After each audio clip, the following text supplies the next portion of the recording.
Hello there everyone, welcome back. So I looked over the recording of the last video I made for this game, and it looked like the audio for it might have been reset maybe to maximum, because I could barely hear myself in the game. In the video, I mean. Now I don't know if it's if it has to do with the computer speakers I'm using, but I turned down the music a little bit, so hopefully that'll help out a bit.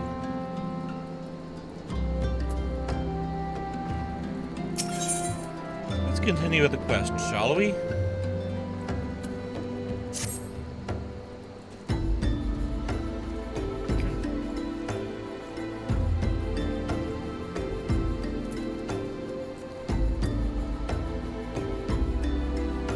What is that? I still can't believe GG is considered reportable toxic chat in some games. What?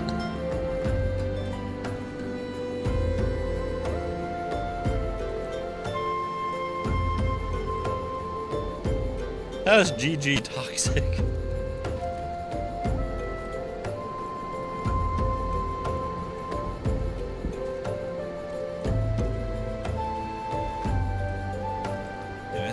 If we would know what the common folk speak of to their gods, we've no better place to ask than the Church of Saint Adama Landama. It is a small and humble church found to the northwest of here. And so long as you are headed there, I might ask you to deliver this embalmed corpse. A morbid request, I grant you, but it must be borne to burial. And I trust none more than you to see it done. Seek out a man named Marcus. He tends the graves of the Lickard. He will tell you where the body is to be interred. So I'll be right back in just a moment. I need to get a coaster for my desk because the cup I'm using for water is kind of... all the ice is causing all the liquid to go on the outside, and now it's sweating all over my desk. Hey, I'll be right back.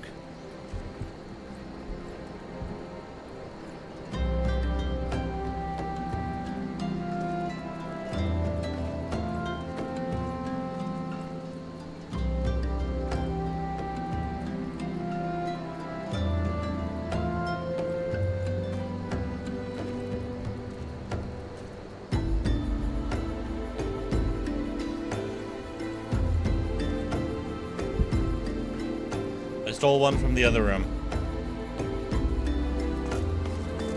So since the last time I recorded, I was doing a little bit of cleaning. I was thinking about getting a pot roast that I can cook in a slow cooker, but I don't know. I feel like that's something I would probably save for tomorrow.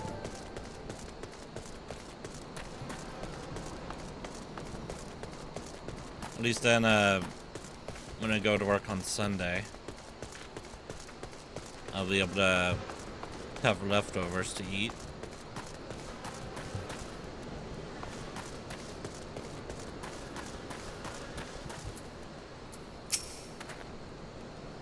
I am Marcus, yes. A body? Of course. There have been so many bodies of late. I apologize, sir. If you seek a place of burial, then there is an empty grave atop the ridge. Take the path and lay him to rest there.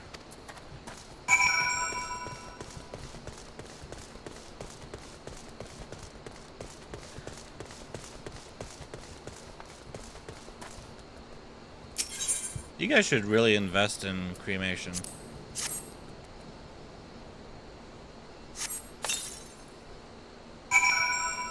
I honestly don't really like the whole embalming thing.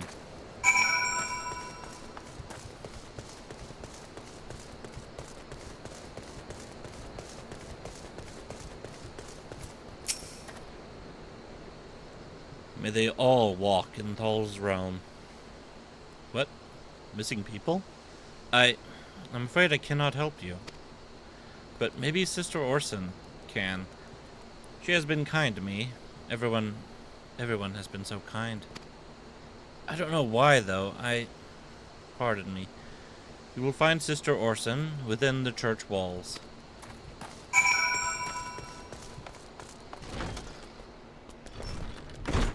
And I'll find some quests as well.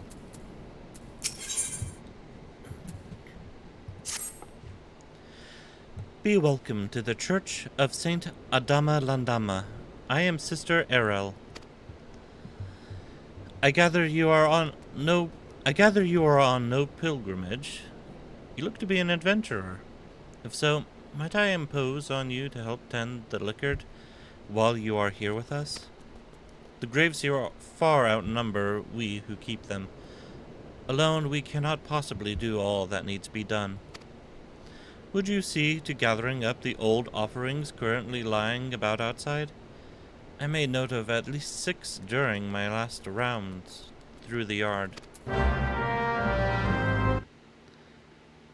Sorry, I'm gonna double check to make sure everything is working alright. Probably just cut out the audio. Sorry about that. Yeah, everything's looking good.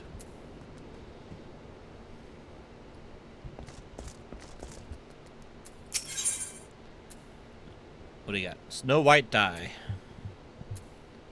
You took the princess and made her into dye? Eh, alright. You have troubled yourself to come all this way. I wonder if I might not trouble you a bit further. As you all know, we keep a liquor here. The scent of death's decay draws blowfly swarms, which are as unclean as they are unwelcome. Slay 5 of these pestilent swarms, and the church will be in your debt.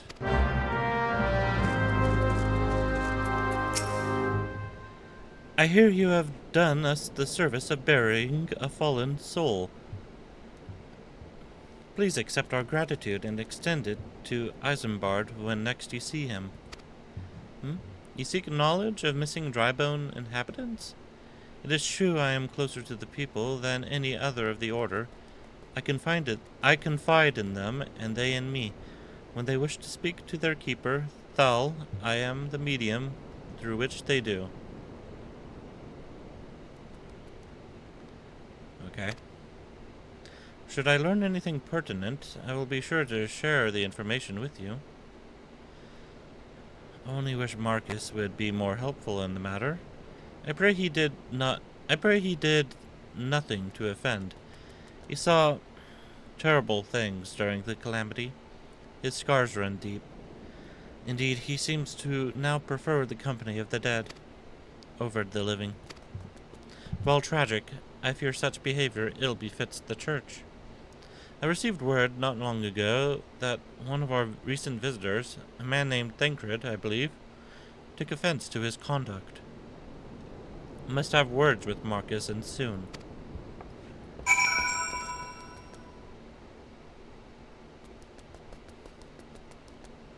You know, I think he'd really use some AC in here.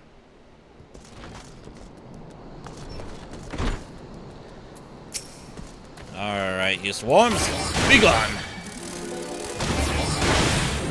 Oh, whoops, I'm clicking the wrong button. There we go. Pick this up.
Thank you, friend. If the swarms were to spread their pestilence at the church, unchecked, before long we would need to mourn the morning. For the time being, at least, the grieving can pray in peace, for their dead to cross over safely. Thou bless you.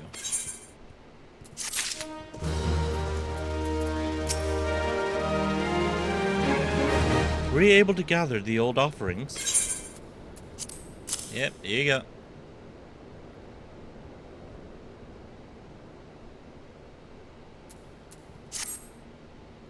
Thank you. With that there were naught else to be done. I must see to collecting the weathered vases, urns, and ewers before long. The dead sleep soundest in a tidy grave.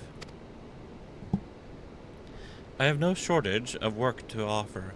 Should you care to take it, speak to me again whensoever you feel so compelled.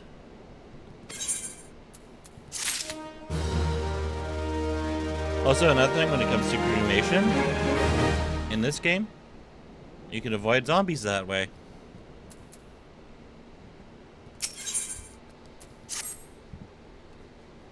So you wish to honor the dead once more.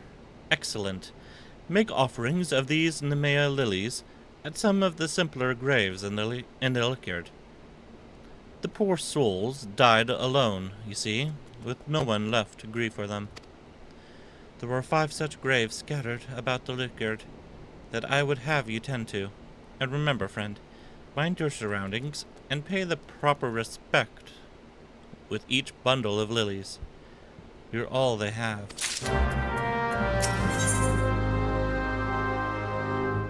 Ooh, salmon pink. You're one of them venturer folk, ain't ye? I'd be much obliged for a little help. I'd like to make a tombstone for my kid sister what passed, you see? But I ain't got the gil to get it done. I hear there's nice rocks for the taking a ways from here, but I ain't old enough to fend off no wild beasts or such. Was hoping for a bit of cloud marble. She really would 'a liked that. Crops right up out the ground to the east of here, they say. If you could find a bit and see it to Brother Esmore, me and my sist be ever so grateful.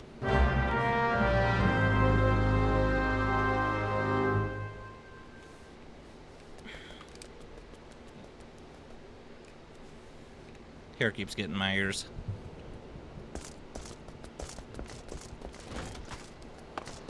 And it tickles. There's a lily.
I be running around the graveyard, delivering lilies.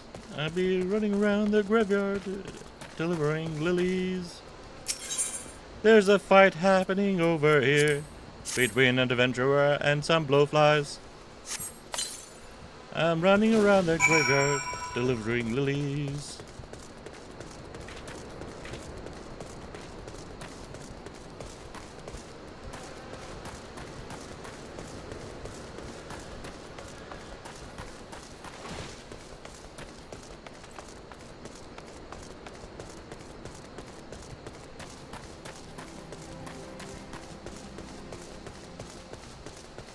All right, into the wilderness I go.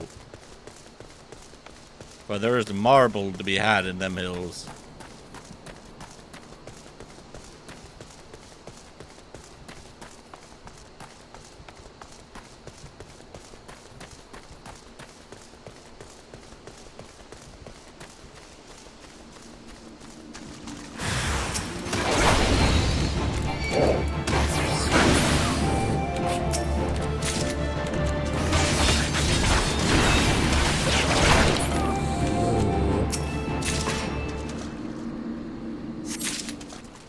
Where did I put that?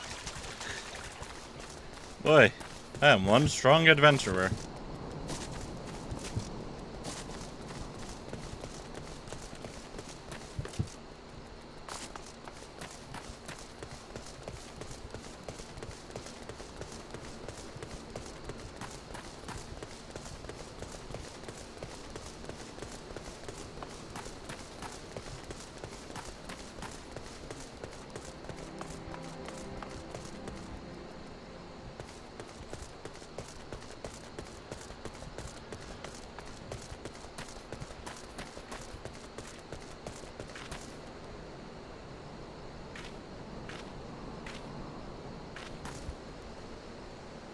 You're digging with a pickaxe? Okay.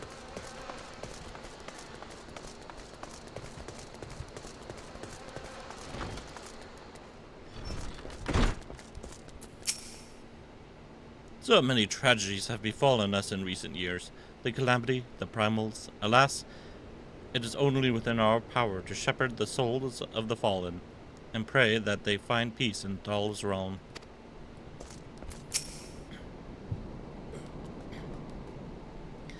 Have you business here again, friend? Yes, I do. I've been carrying this huge stone around for you. Cloud marble? To make into a tombstone for Eddard's sister? That boy is nothing if not trouble. It was all I could do to convince him not to go looking for a stone on his own. Still, I suppose it cannot be helped, and losing a loved one is never easy. Thank you for your part in this. I will see the marble is used as Eddard wishes.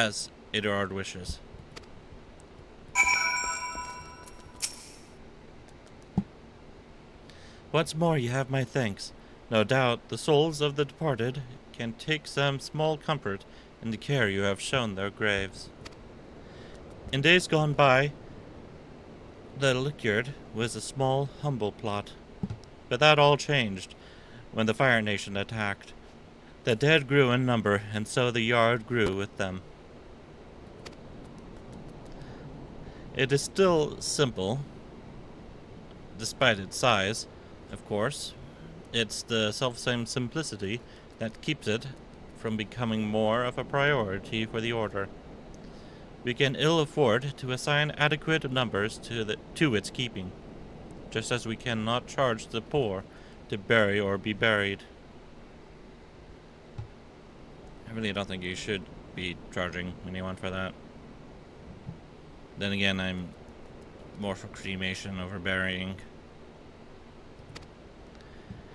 Yet that does not stop the many who come calling to see their dead put to rest here.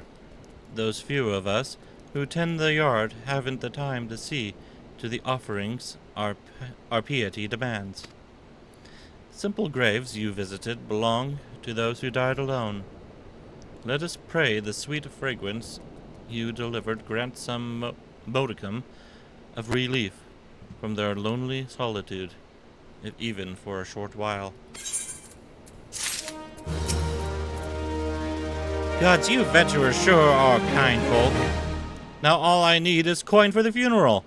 I'm going to stay on here at the church for a bit and help out. Wouldn't be right to leave everything up to someone else. It'll mean more to my sis if I do what I can on my own. Brother Esmore and Sister Errol are good folk too. They say I don't need no gil to bury my sis here, but I know how it works. It'll take coin to send her over to Thal proper. What is this, a Ferengi culture?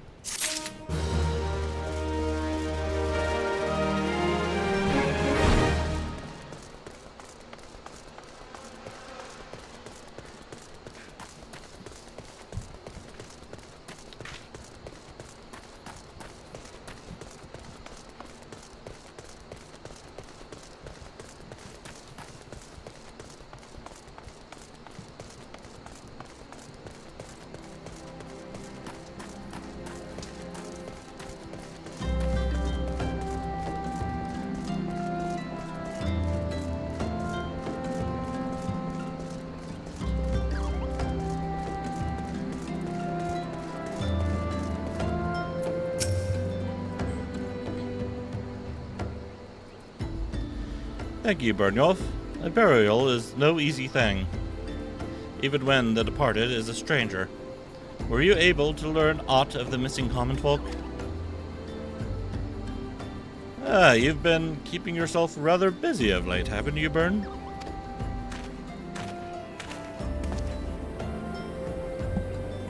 A pleasure, my dear Isambard.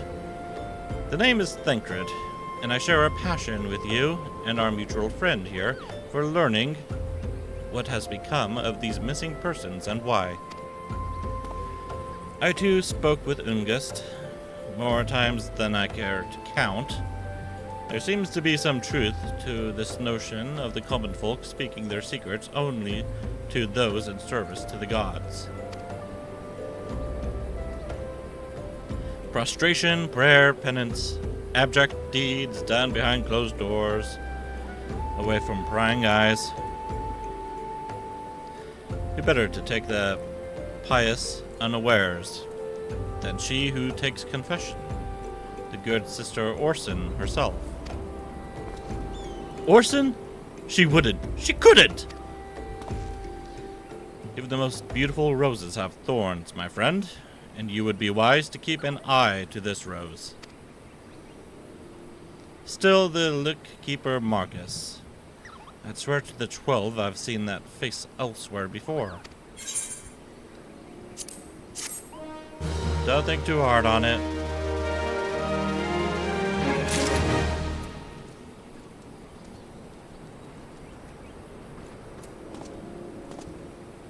Oh. Caitlin, you want some more stuff done? Let's see here, what do you got for me? Oh, I can actually use that to replace the bracelet that I have, I think. Yeah, that's good. Though I could also use this as well.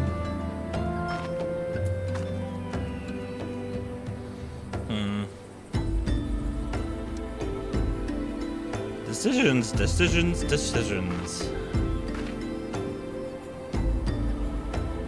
Well, I'm not playing Magic at the moment.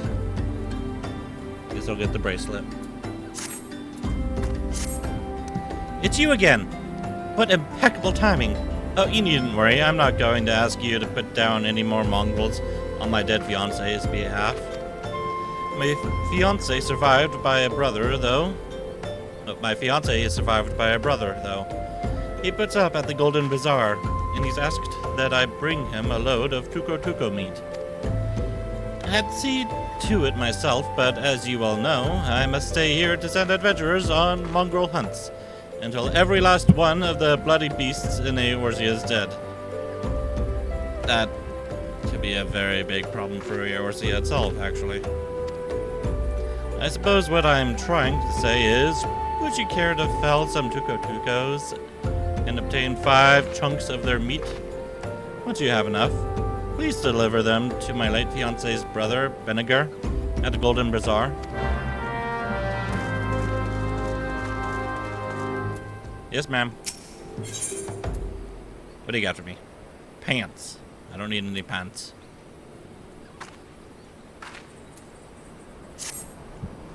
Sister Orson. It cannot be. Though she is wont to travel to the Golden Bazaar on her own, and it is not uncommon to see her speaking to the children. But no, it could not be she. Could it? I grow weary of these suspicions. I know there is one child in particular, that she is fond of. Pray seek out the boy, and see if you cannot glean something from him about Orson's activities.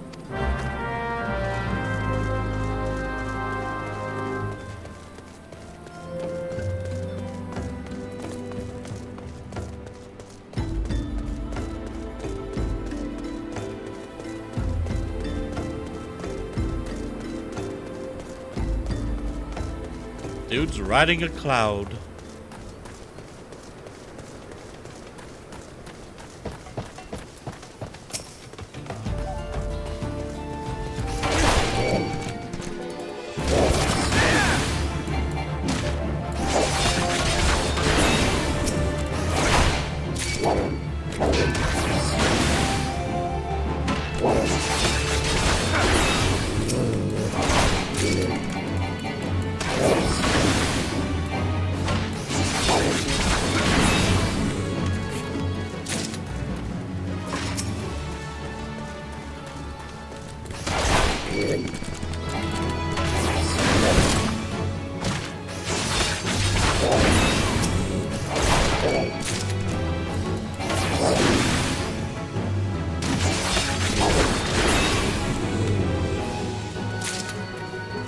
Alright, and off to the Golden Bazaar.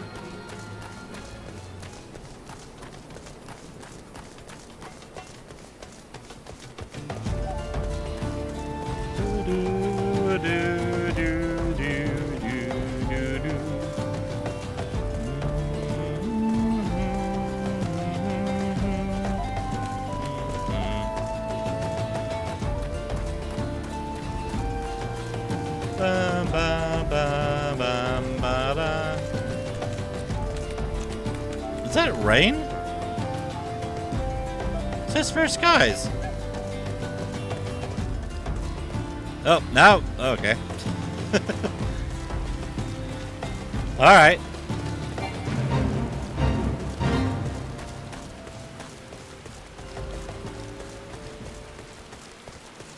Looks like this is gonna fail.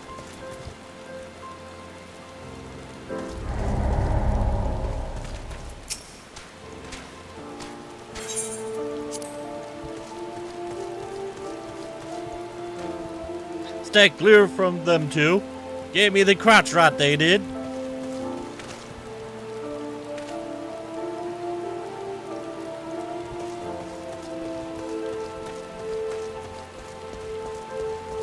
What's up here? Nothing.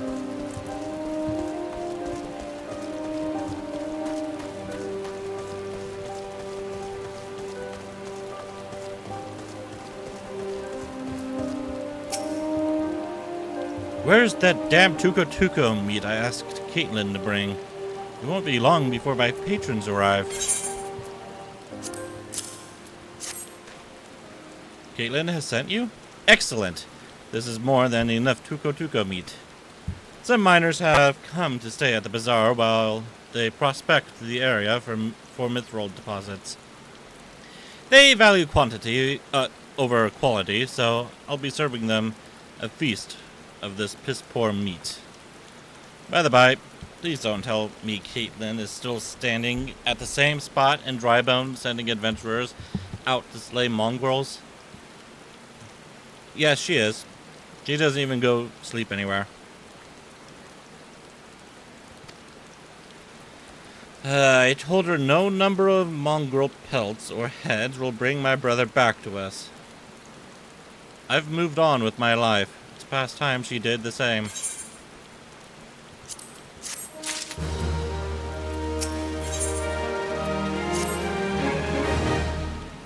How in the hell can you be wandering about without aught to do?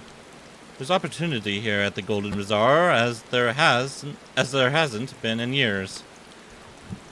I speak of the massive mithril deposit, of course. The miners I fed before are only the beginning. More and more of them will flock here in the coming week, mark my words. Until now, we've been nothing more than a small settlement. But now the sky's the limit. An inn for the mithril miners to come. An inn for the mithril miners to come to would be worth a fortune. Mark my words. And I mean for that fortune to be mine. The problem I've had is that I need bodies to help me build the inn. There's a graveyard not too far away from here. But I can't seem to find any who are willing.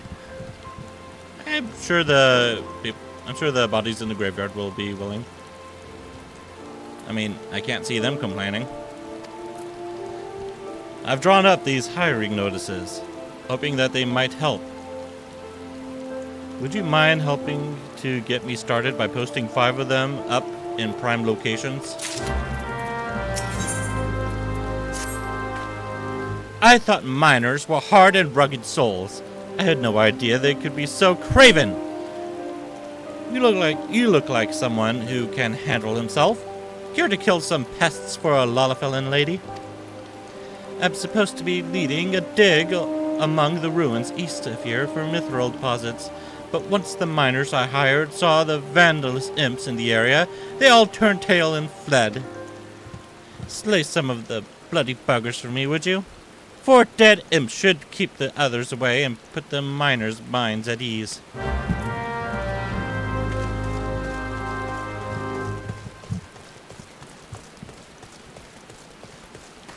Hey, Crotchrot, you looking for a job? Here, there's a hiring notice going to be put up right here.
You posted all 5?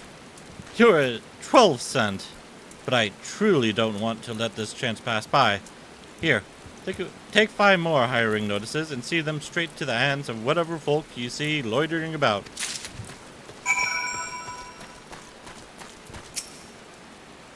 Ugh, I'm bored out of my gourd. Is there no work to be had in this godforsaken place? Benniger is looking for able bodies, is he? I've done some woodworking in my day. Might be as he'll have some use for me.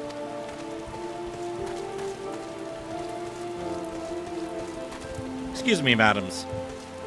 With your STDs, you're probably not going to be doing much sex work here. I posted some job notices around. You should look into it.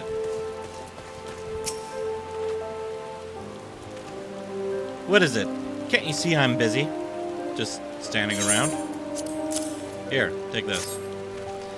Benniger needs work done, does he?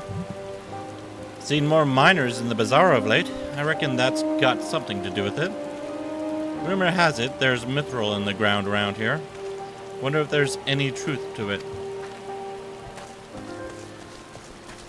Who knows, maybe there's some black gold. No, I don't have a moment to talk about that. Wait, what's this? What's this then? Hiring hands to build a new inn. Well, that's bloody welcome news. I came here after hearing there might be mithril in these parts, but the inn's all full, and I've been living out of a tent. Suppose I could lend a hand building inns till I start digging mines. Wait a minute. Oh, it's up here.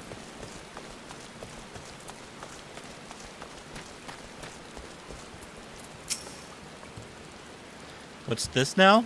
Ugh, letters. Never learned them. Can't you just read it to me? Vinegar is building a new inn, no doubt to accommodate all the new people coming to the bazaar in recent days. Taking advantage of the new foot traffic is a right fine idea, Oh, I have no intention of helping Vinegar, of course, but perhaps there's even greater profit to be had in stocking up the food stores.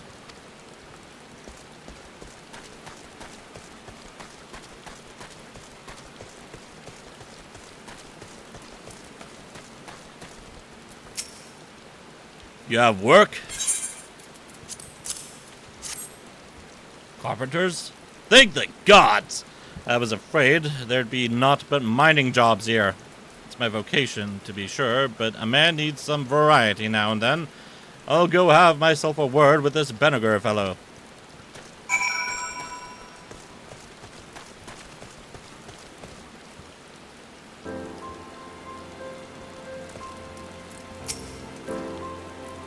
Well done, Byrnjolf.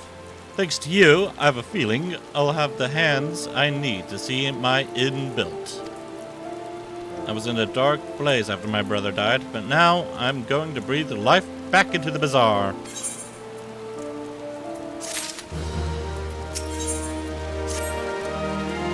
There's work to be done, Byrn.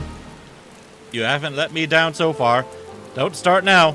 A miner recently come from Amagina and Sons wants a sample of stone from the eastern ruins. I have a mind to give him 5 slabs of cloud marble from the invisible city, and I need you to get them. Showing these to him would nigh guarantee a continued influx of miners to the bazaar. What is it called, the invisible city? So anything to repair? Nope, I'm good. What's this building?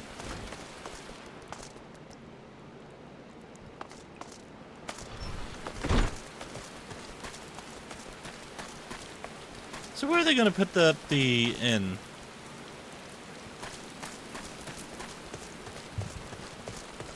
That's the mine. What's this building? I don't think I've been in here before. Who are you people?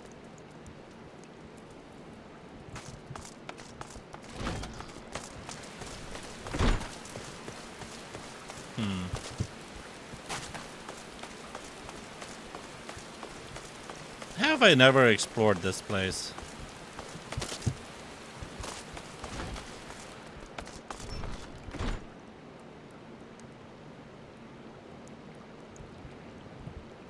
I guess he's more interested in ruins. I don't blame him. Ruins are pretty cool.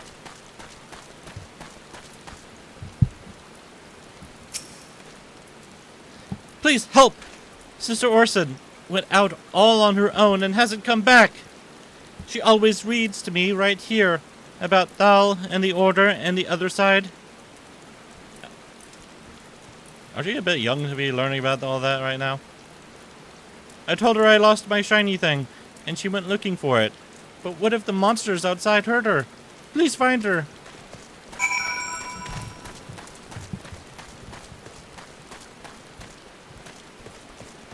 Are you thaumaturges?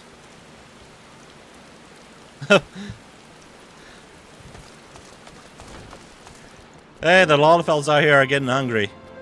Please finish this stew. Oh my god, stew sounds really good right now.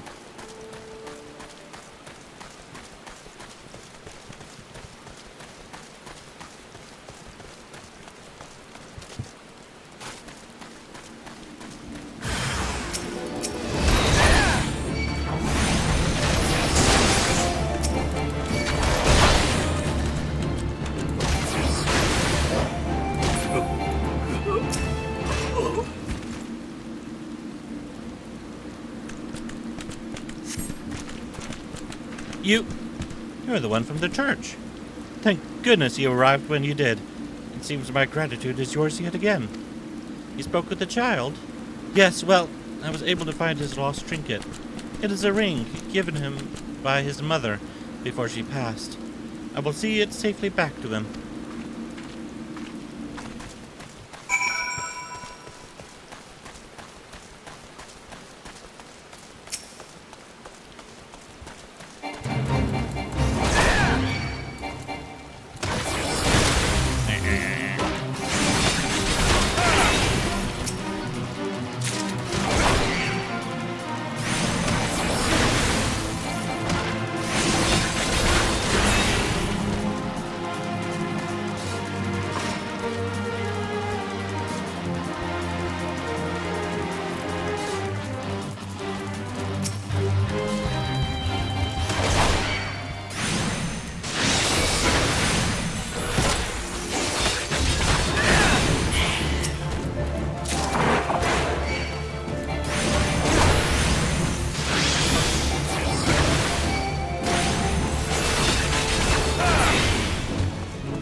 Is this why it's called the Invisible City? Because of,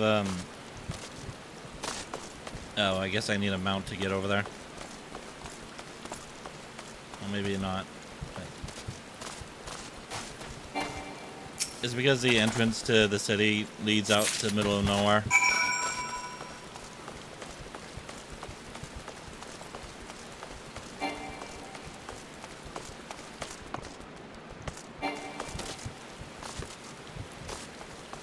Yeah, I guess I need to unlock flying in order to get over there.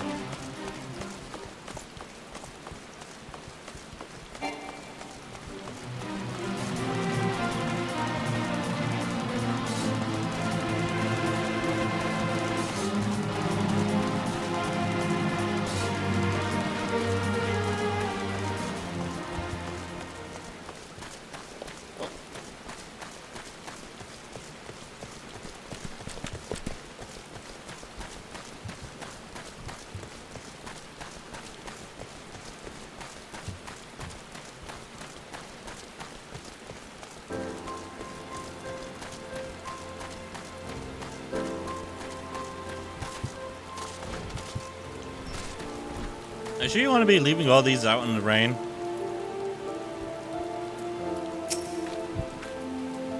You adventurers never cease to prove your worth. Now I can get those cowardly miners back to doing the only thing they're good for. Digging! The mithril veins are still no more than rumors, but if every miner flees at the slightest sign of danger, we'll never know for sure. I may need to hire you on a regular basis to cull those bloody imps.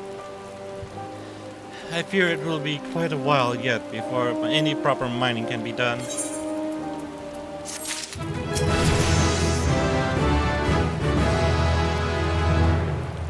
Have you gotten all the cloud marble samples I need, Byrnjolf? Here you go.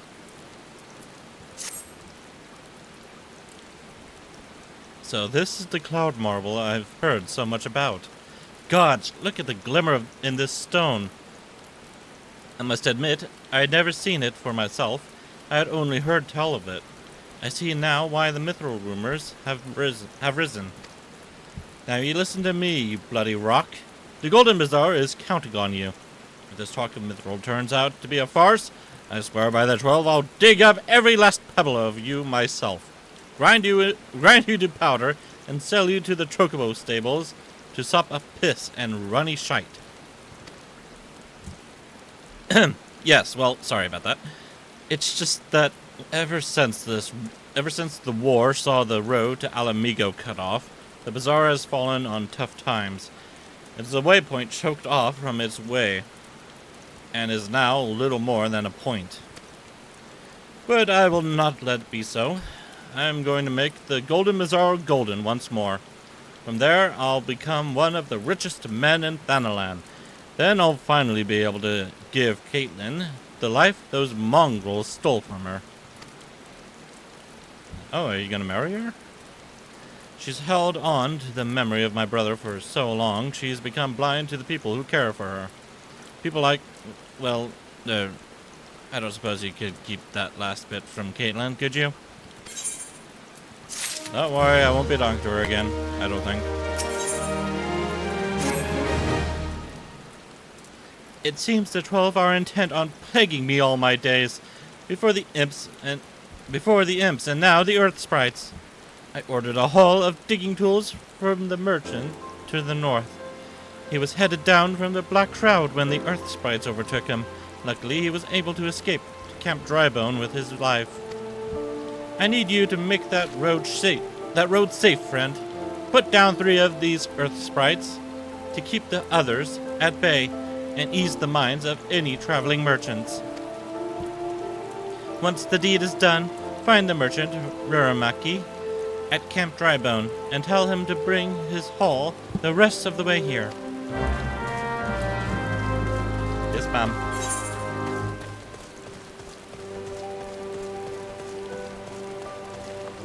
Right, they're all the way over there. Why would you put that all the way over there when they're over here?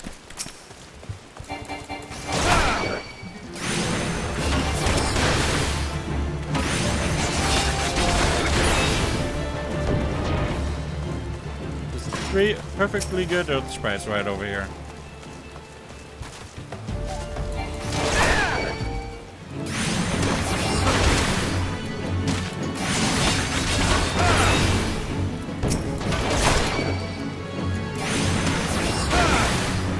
Also, I am curious to know what made them attack the merchant.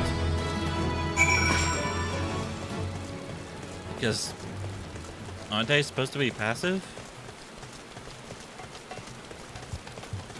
Unless you like do something to piss them off, but what did the merchant do that pissed them off?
You fought off the earth sprites? Gods bless you for that, stranger. Luluo will have her tools. I fled here out of fear for my life, but I have come to regret that. Have you taken a look about? There are bodies littering the ground. Dead bodies. I have no desire to stay here any longer than I must. Once I see it, my bird's fit for travel, I'll be making for the Golden Bazaar. Careful when you're over there. There's 2 women over there. Give a guy some crotch rot.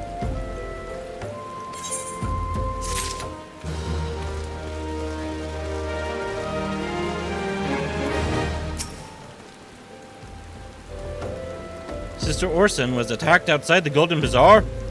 Gods forfend! I will secure a room at the inn for her should she require any rest.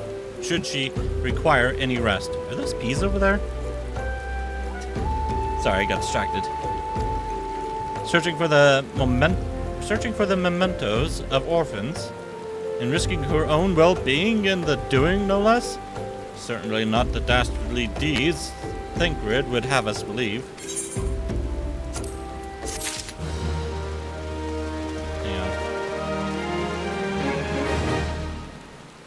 Are these peas or beans?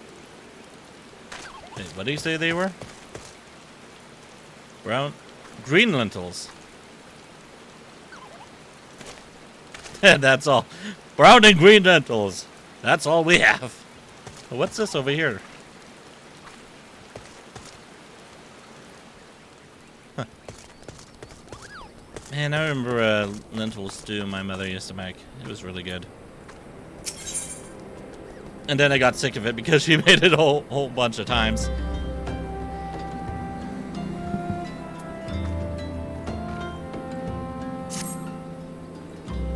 I am well glad I reserved that inn room for Sister Orson. It seems she received greater injuries from her attackers than she initially let on. Thankfully, she is expected to make a full recovery. But now, on to the matter at hand. Thinkrid came looking for you once more. He left word that he will be waiting at the Amulja encampment to the southeast. I pray the 2 of you are able to uncover some evidence regarding these disappearances.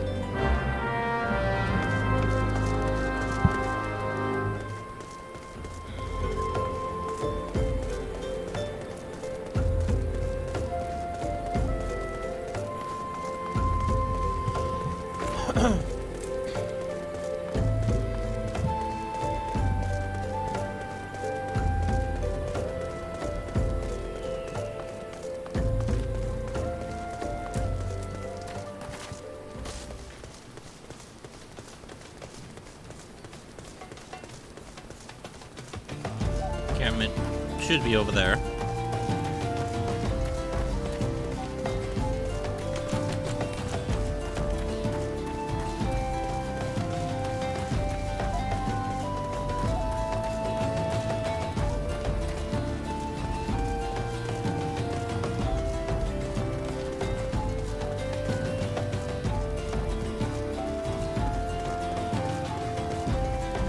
Oh yeah, I tried Mofos for the first time. I got their teriyaki chicken chow mein. It was pretty good.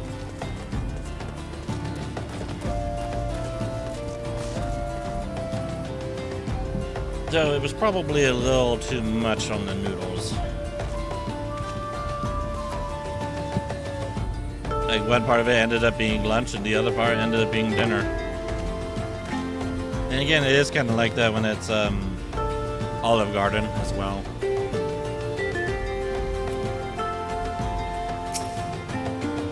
Ah, there you are, Byrnjolf. So good of you to come. Indeed, I've heard all about good Sister Orson. Isambard said her wounds were serious. It would seem my suspicions about the poor Rose were misplaced. But false though they were, perhaps my suspicions were not entirely without merit. Whilst following Sister Orson near the Golden Bazaar, a band of Amalja caught my eye. I tracked them as far as this encampment, but, well, let's just say that I would much prefer to keep my distance and remain here. This, of course, brings me to why I requested you, dear Byrn. Would you be so kind as to take a look inside?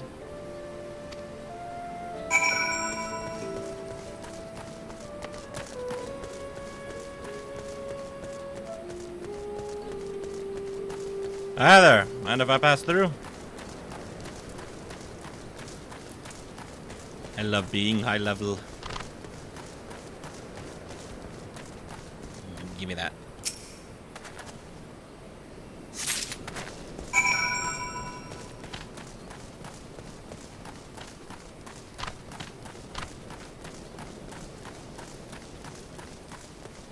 Thank you for letting me pass.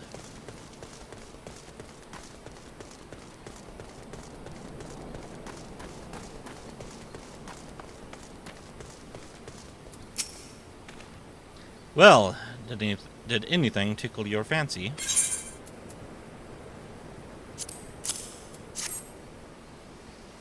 This leaflet. See the wealth of Nord to the hands of your children. It looks to be some sort of assembly to provide the poor with work. The lettering, though, atrocious, is it not?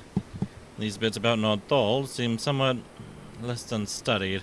I find it hard to believe one among the order penned this. Pray, take this to the inn at Camp Drybone. Let us see what Sister Orson makes of it. Wait for me!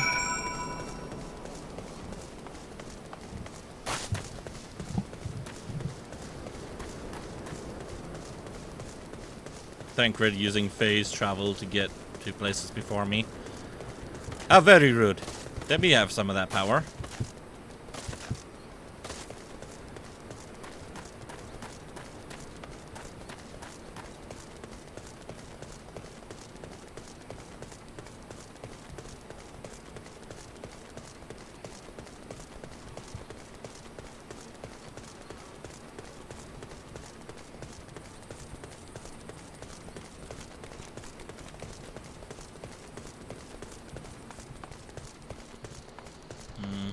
Still have some cleaning I need to get done.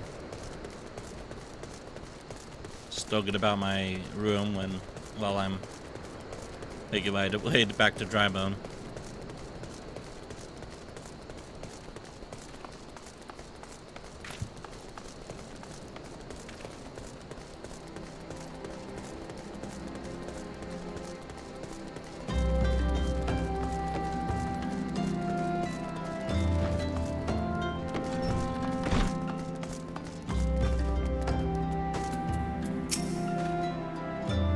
Now let us see what Sister Orson makes of this leaflet.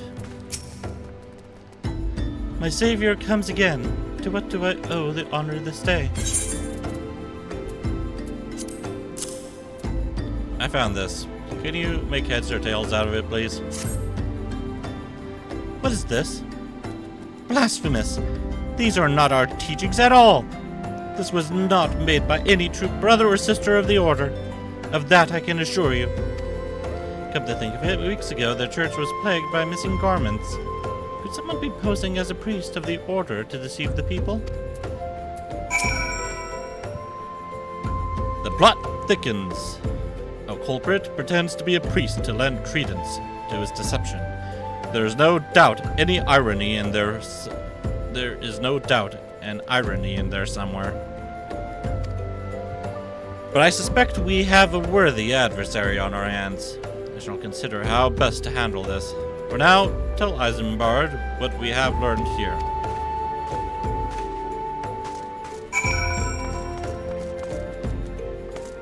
Oh, look at that little cutie pie. Who is a Fenrir pup? Cute. Very cute. Not sure where they got it from.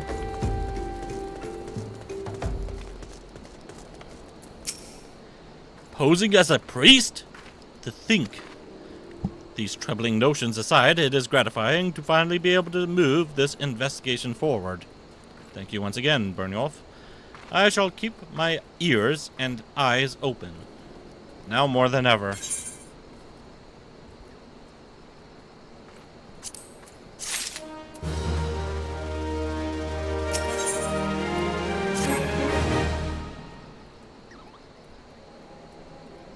I'm afraid I have not seen any unusual activity, nor have any at this camp given me cause to doubt them. But unless we can identify the culprit, and soon, more innocents will fall victim. Do not despair just yet, my friend. An idea occurs to me. Our suspect has been posing as a priest, using leaflets bearing false promises to lure the poor. Let Byrn and me serve with like by posing as impoverished souls in need of succor. I dare hope that this will yield us the answers we seek. It will be a dangerous undertaking, but you two are more than capable of looking after yourselves. I'm next to useless in a battle, but I can supply the garments for the disguise. These old tunics and slops should serve your needs, as long as you don't mind the smell and the stains. These will serve very well. Yeah, my thanks. Listen, Byrnjolf. So as to lay the foundation for our little ploy, we must make it widely known that more vagrants have arrived at camp and are desperate for coin. To this end, I want you to don the old garments Isambard has sent us, and beg for work around the camp. Before long, the false priest should catch wind and approach us.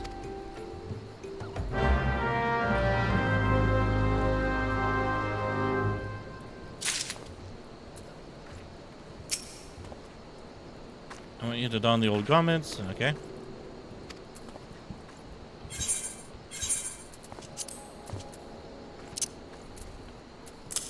Boop. And are these them? Wait. His pants, right. Yeah, I'm putting stained pants on. Yikes. That's gross.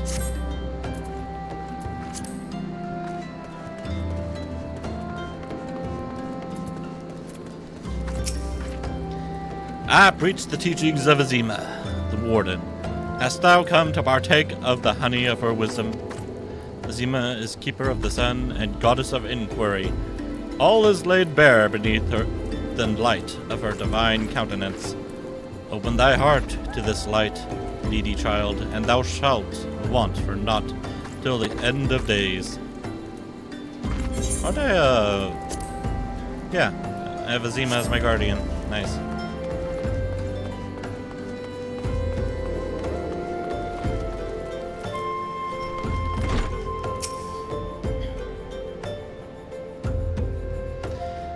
And I was about to get to the good part. Looking for work, you say? Sorry, but we don't have any openings. Now, get out of here so I can finish my story.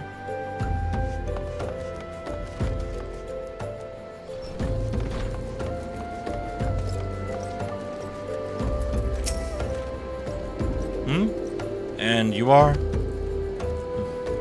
Another refugee by the looks of you. The immortal flames have neither work nor coin for your like. Begone and see to it you don't make a nuisance of yourself. Well, how rude.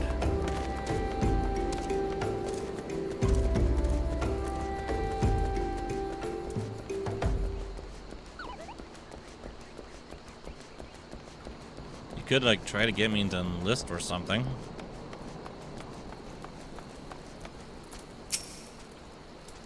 What is it? Gods, not again. Look, being poor doesn't give you the right to pester whomsoever you like. Why don't you keep with your own kind out by that muddy pond of yours at Drybone?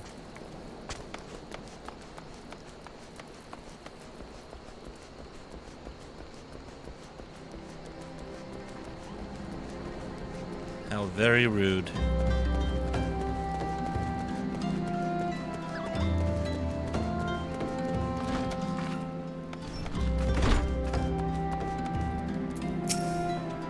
Greetings, good sir.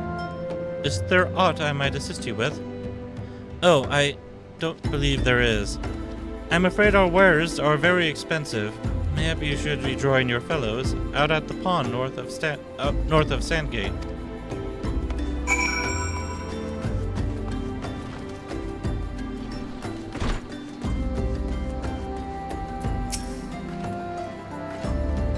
You have quite a knack for being a nuisance, Byrnjolf. The camp is abuzz with talk of newly arrived vagrants, and though we were unable to attract our wayward transgressor, we were able to learn that the poor have a commune by the pond north of Sandgate, to the east of here. The eyes of the authorities do not reach that place, rather ideal for spiriting away hapless souls. Let us go there and wait for the kindly priest to come and offer us aid and comfort.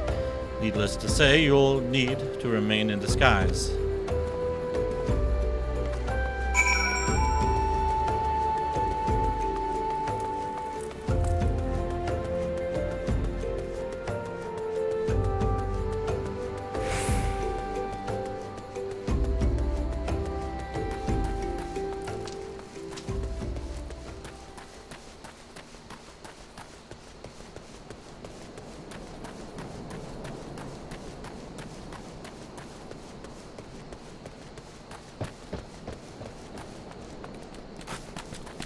This is where I need to be. I just need to climb up over to there.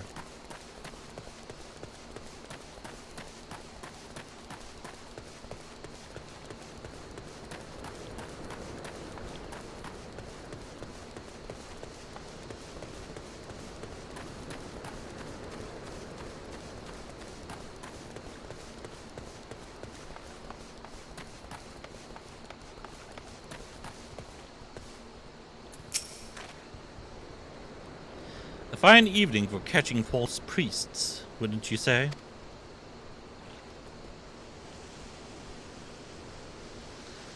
You look absolutely smashing, Byrnjolf. Positively dressed for deception. All that's left, then, is to wait for our quarry to appear.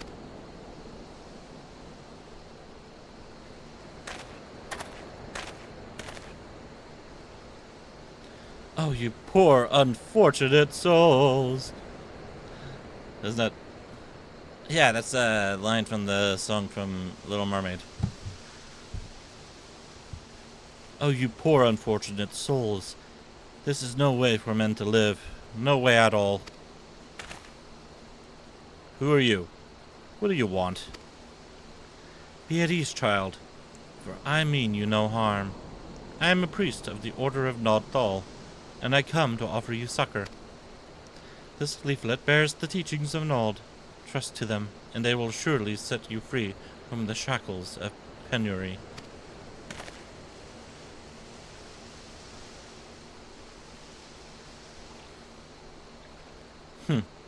A tempting offer, but I'm afraid I must decline.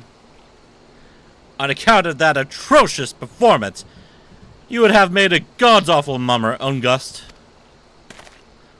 What? How did you know? You bastard tricked me! Please don't hurt me. I was only doing it to protect my people. Is that so? Do continue. Very well. I'm a man of the Golden Bazaar, raised there, if not born. Some moons ago, the Amalja raids began. They would appear sudden as a sandstorm, and plunder and pillage at will. Our defenders couldn't stand against them. Few as they were, everyone lived in fear. I wanted to save my people, but being a merchant was all I knew, and so I did the only thing a merchant could. I approached the Amalja in hopes of brokering a deal. In return for sparing the Golden Bazaar, they made demands, outrageous ones. Demands. Of what kind, pray tell? First of all, they wanted the schedule for crystal shipments from the Nanawa mines. For this, I bribed one of the workers to leak me the information. Next, they wanted me to bring them people, so I posed as a priest to lure in the vulnerable and give them over to the Amalja. I didn't have a choice. Protecting one's home is a noble thing, but at the cost of innocence? You could have sought the aid of the immortal flames. You did not. I suspect you are not telling me the whole story. What made you sell out your own people? Speak! That was good. What did you say? The coin was good, I said. I could sell mole meat for a score of lifetimes and not see even a fraction of what the Amalja pay me. You sacrificed innocence so that you could line your own pockets? Words fail to express the contempt I feel for you. Spare me your contempt. If you want to blame someone for the mess the world's in, then blame yourselves or the gods. Ah, not you again. Were you the one leaking the immortal flames' patrol routes to the enemy as well? Spit it out. No, I know nothing about that. I swear it.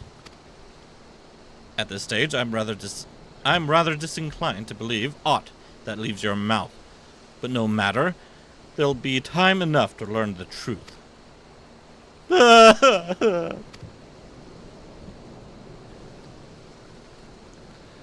Byrnjolf, be a good man and take word of these developments to Minfilia, would you? I shall prize everything I can out of this filth. The abductees are still somewhere out there. Our foremost priority is to rescue them.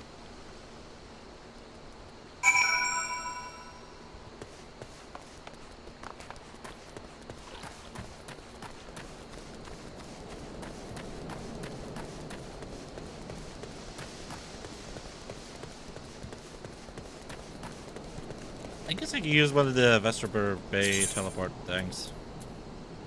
Yeah, I have 40 of them. God, 40? Yeah, okay, I'll definitely use some.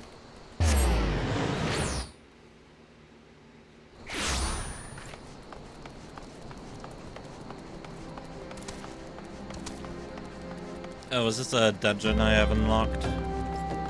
Level 32. What is this? Oh, this one. Yeah, I'm not ready to go on that adventure yet. I need to get myself some gear, you know? Oh, speaking of gear. There we go. That's much better. Oh, also, I completely forgot. There we go.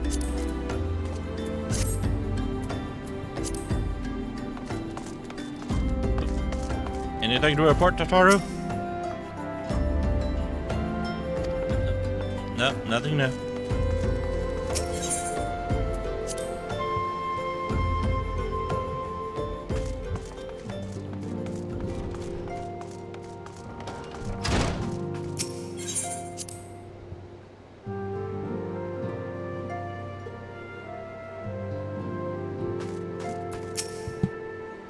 Welcome back, Byrnjolf.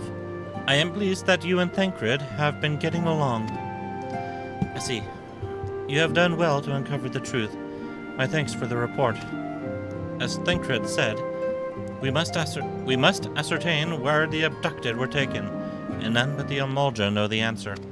Suffice it to say, they will not willingly part with this information. I fear blood will be spilled before all is said and done.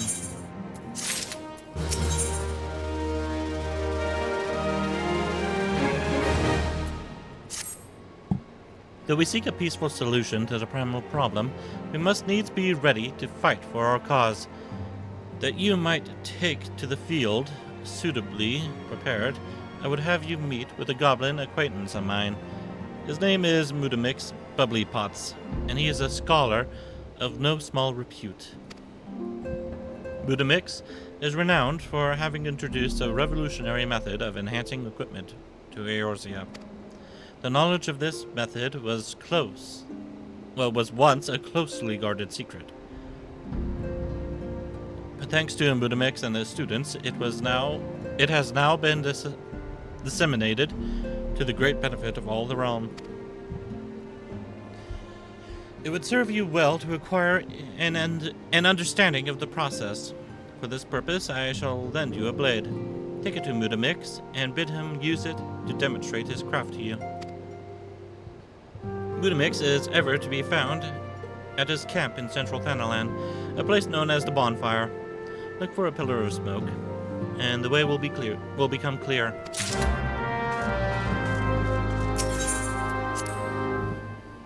Alright, I'll follow the pillar of pollution.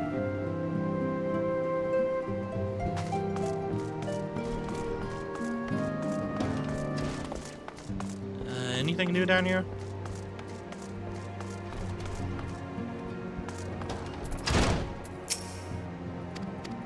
Nope.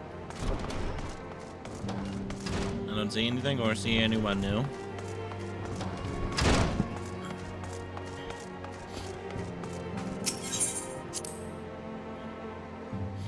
Excuse me.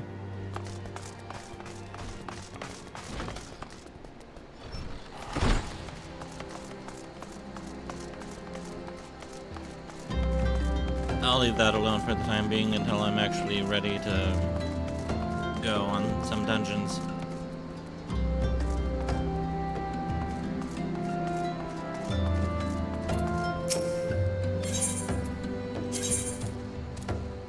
Guess we'll go cooled off.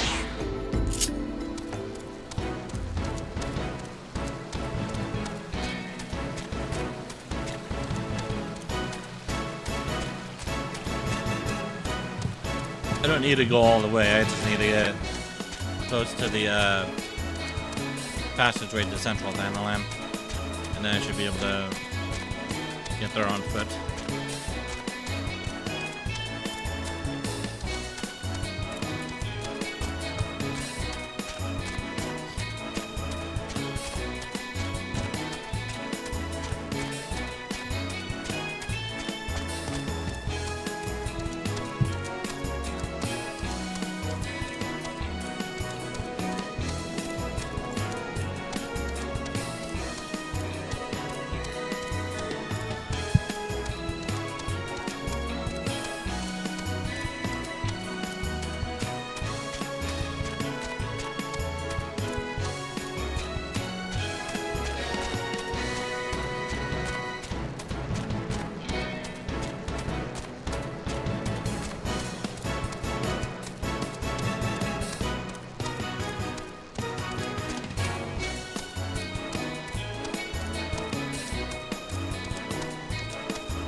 Lots of twinkling lights about. There's probably Mutamix over there.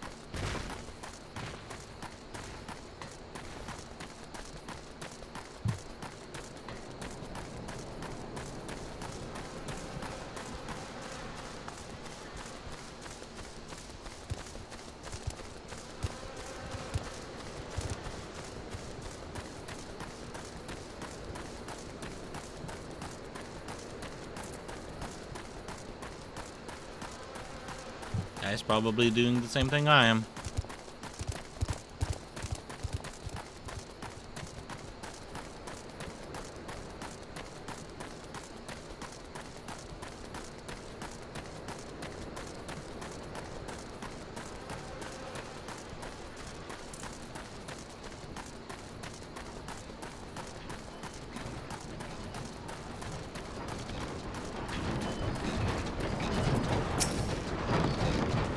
Score.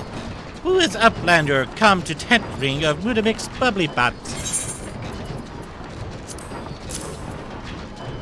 This plain dagger has absolutely no defining characteristics, except that the hilt does smell quite nice.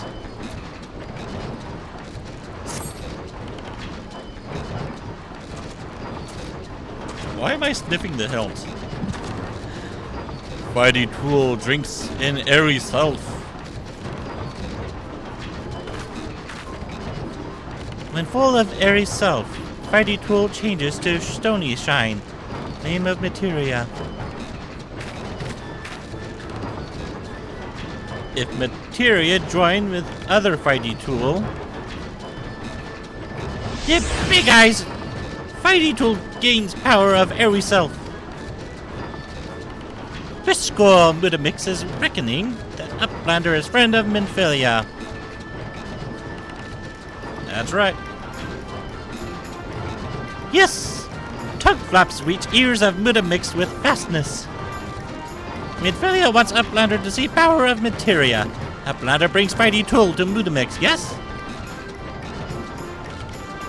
Here you go. You should sniff the hilt, it's really nice. School Whitey Tool is unstrong as eating tool. Make good teaching show of power of materia.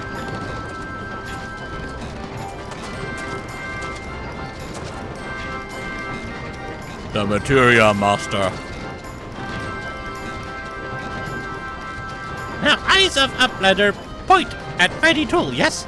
Fiscal materia join the Whitey Tool.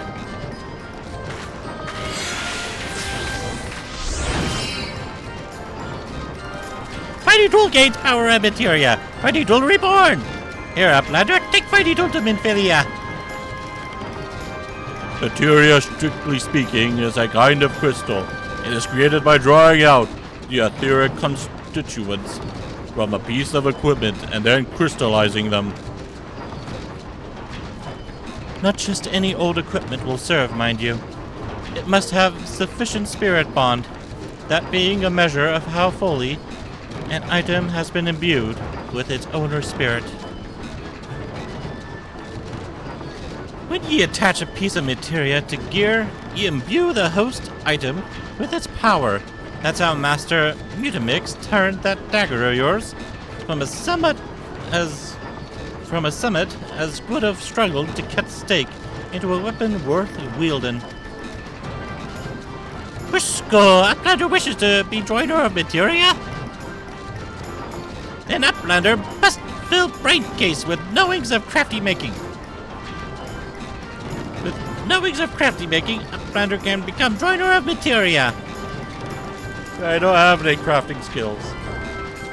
If Uplander wants brain case to rattle with knowings of materia, Uplander best trade tongue flaps with nerdy ones of Mutamix. I got after one of them at least. Oh my god, look at that weapon. That's a bow? Oh my god! That's a badass looking bow. Oh, you're level 100 as well. What is that bow? Oh my god, it looks like a crossbow. Gastrophetes?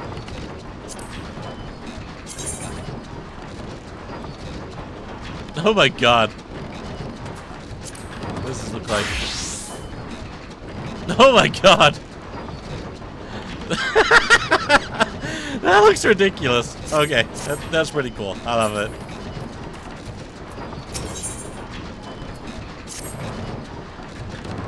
What would you say if I told you that inanimate objects can possess the soul? They can, believe it or not, although the soul in question is not their own, but that of their owner. Through faithful service, the arms and armor that we use come to hold our spiritual energy. Thus, do we form a spirit bond with them.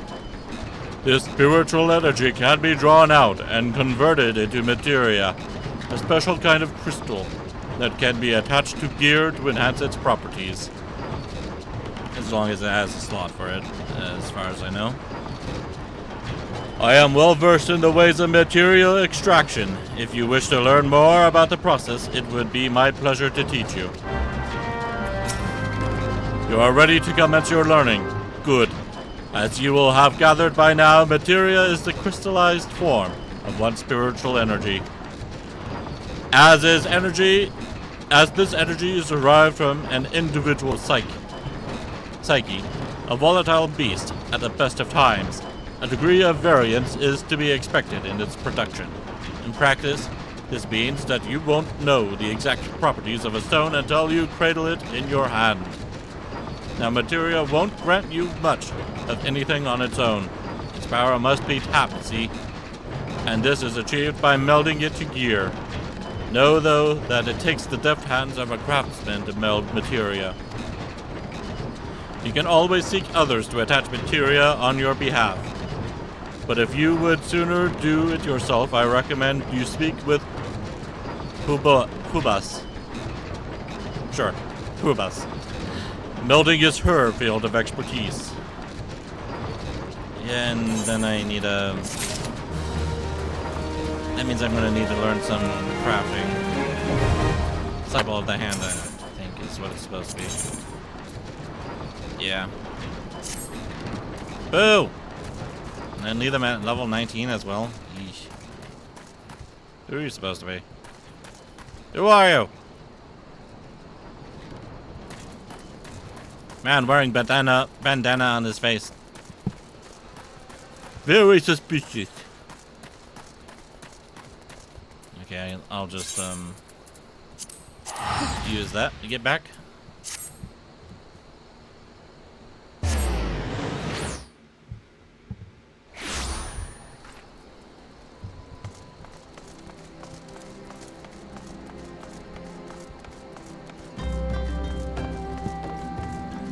Is that the relic weapon right there? No, it is not. What is that thing?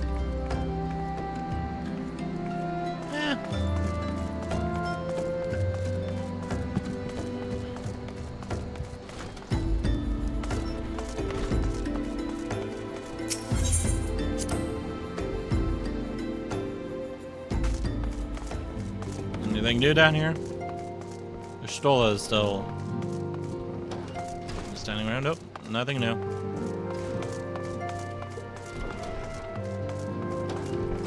Minfilia have returned with your dagger. I wonder if the hilt still smells nice. Welcome back, Byrnjolf. I trust your visit to the bonfire proved fruitful. The once ordinary dagger, and now made special with the wonders of materia. Aw, man, the hilt doesn't smell nice anymore. What a remarkable difference a single piece of materia can make. Granted, the skills needed to manipulate the substance are not easily acquired, but one need only look upon the results to realize such efforts are worthwhile. As I am sure you are aware, the quality of one's equipment can be the difference between victory and defeat. Materia may well give you the edge you need, Byrnjolf, so make it your ally. Now it is time we discuss the matter of your next mission. Pray speak with me when you are ready to begin.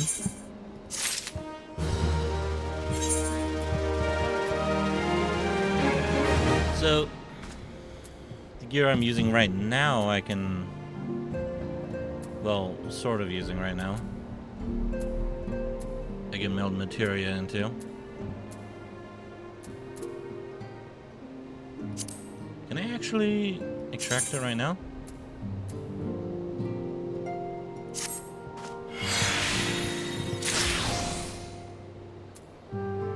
Aim materia? That's not something I need.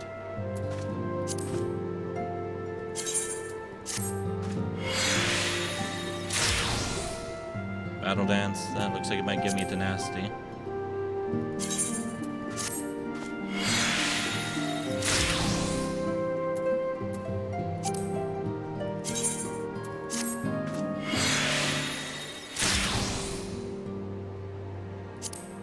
Oh, I don't even need this ring anymore. So it does give me some stuff. I do need to replace it eventually.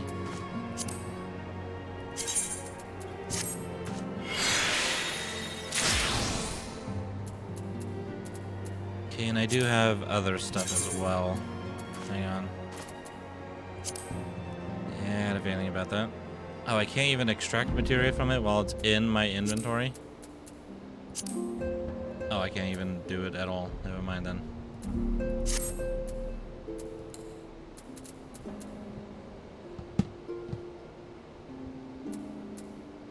Maybe it's not fully bonded yet? Like this one is? Yeah, okay. That's the case. How is that not bonded fully yet?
Alright. Oh god, that really filled up my inventory. So what can I imbue here? Oh wait, I can't imbue, can I? Yeah, I can't. I have to take it to somebody. Yeah, I forgot about that. Yes, this does give me tenacity. This critical hit there, speed, direct hit, spell. The spell stuff could be helpful as well. Alright, let's continue. Yo, Freet! Word has arrived from Thancred concerning our ongoing investigation. It appears he was able to extract some information from our friend Ungest, the false priest. He revealed that he is due to meet with the Amolja to discuss their dealings. The Immortal Flames were believing that the meeting will present an ideal opportunity to ambush and capture the Amolja responsible for the abductions, and so... Hang on a minute. The Immortal Flames believe that the meeting will present an ideal opportunity to ambush and capture the Amolja responsible for the abductions, and so they mean to have Ungest attend as planned. As the Amolja are anticipated to offer fierce resistance, the Immortal Flames have requested our support. I would have you provide it to them. Thancred is presently attending to another matter, but will join you as soon as he is able. Until such time as he does, you will be the Scion's sole representative on the ground. Before he left, he bade me tell you to save some for him. Such is his confidence in you, a confidence I share. When you have made ready, pray take yourself to Camp Drybone and report to the Flame Sergeant leading the mission. May you walk in the light of the crystal.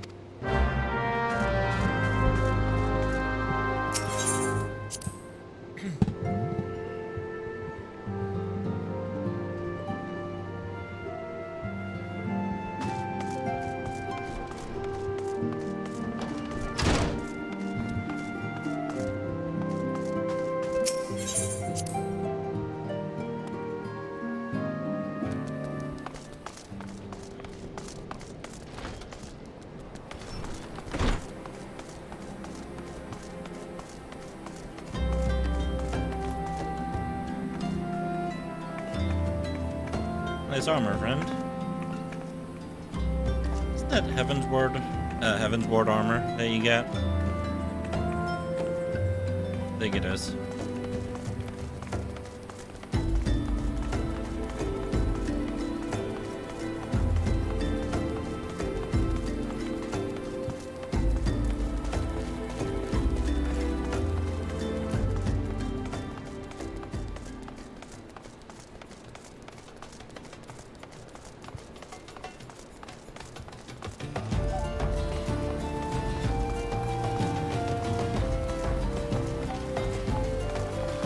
What am I doing?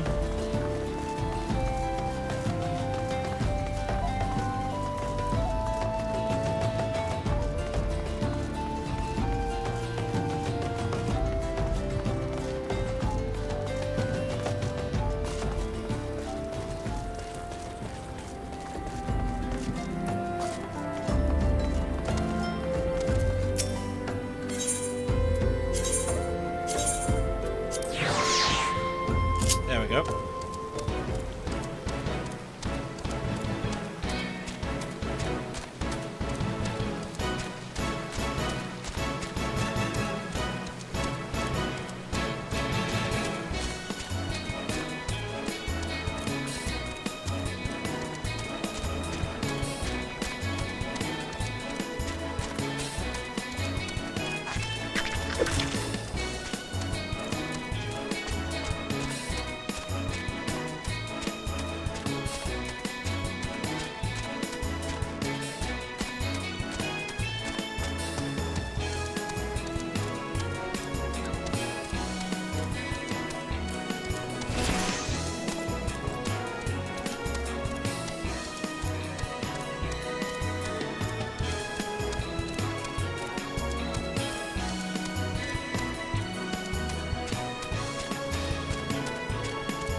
What is that thing?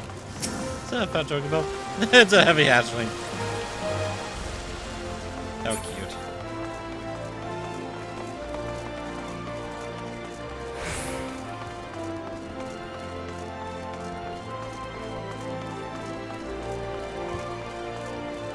Yes, I am aware I wasted my sprint.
Ah, you're Byrnjolf Nordin of the Scions. My thanks for coming, friend. We're stronger for your assistance. Allow me to brief you on our mission. Our objective is to capture Amolja and prize from them the whereabouts of the abductees. The lizard men aren't aware that their man Ungust has been exposed.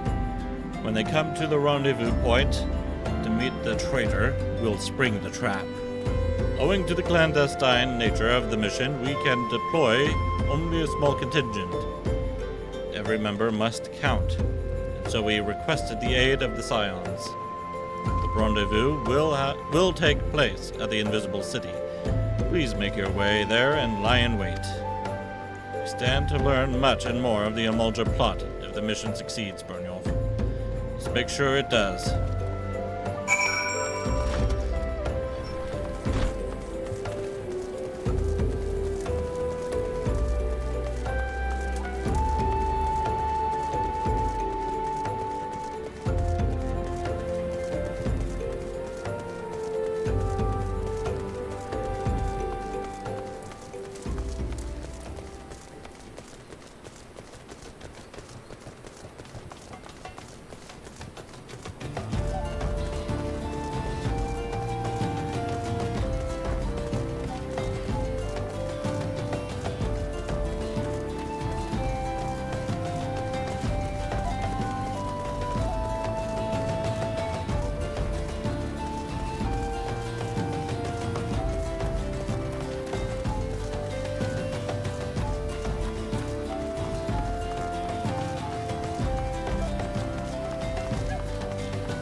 the bait in place?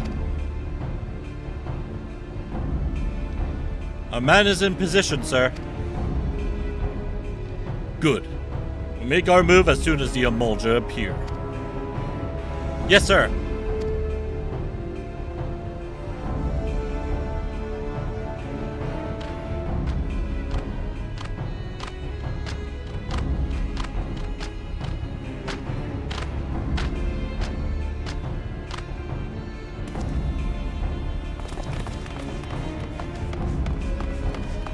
Ah! What is the meaning of this? Wait, something's amiss.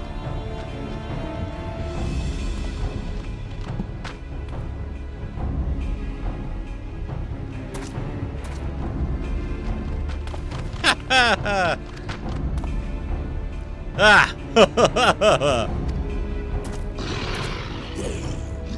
I'm afraid your little ambush ends here. I eluded the Immortal Flame's cutters for moons before finally being caught. Did you not wonder how I managed it? It was almost as if someone was feeding him information from the inside. Aye, your every movement was known to me ahead of time. Now, as much as I'd love to chat a while, I have appointments to keep. They're all yours.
Where'd they all come from?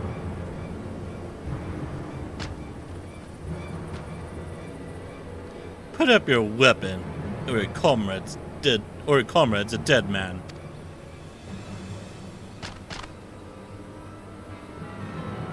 Behind you!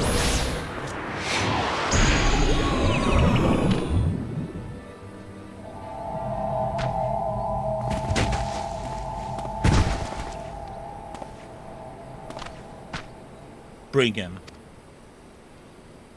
The rest of you, march.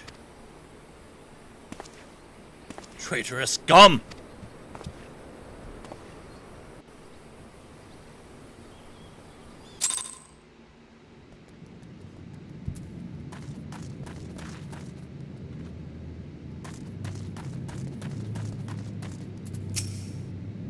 Listen well.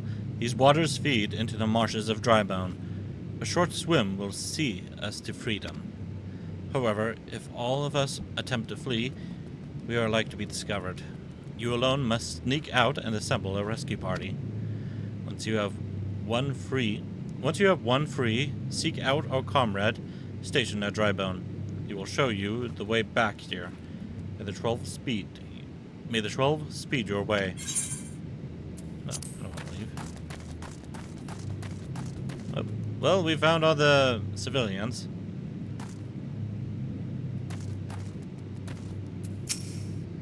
They're going to kill us, aren't they? Gods, I don't want to die. I want to go home. The lizardmen marched us to their stronghold. They're preparing for something, and I, for one, do not want to be around when they finish.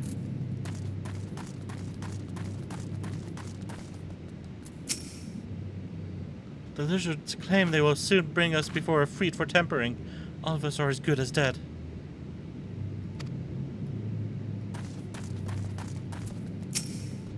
Rejoice, heathens, for your worthless lives shall soon have meaning.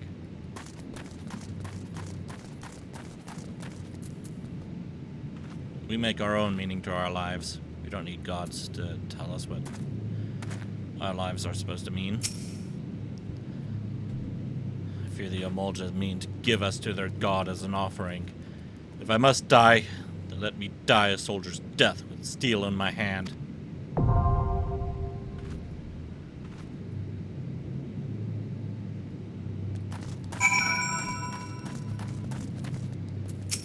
Oh, well, wrong person. Time to say hello to Efreet.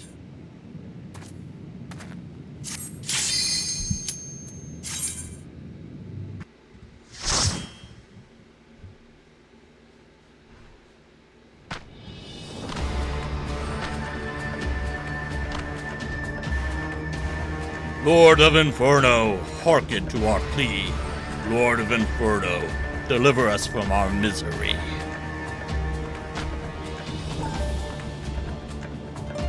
O mighty Efreet, Lord of the Inferno, your humble servants beseech you, grace us with your divine presence.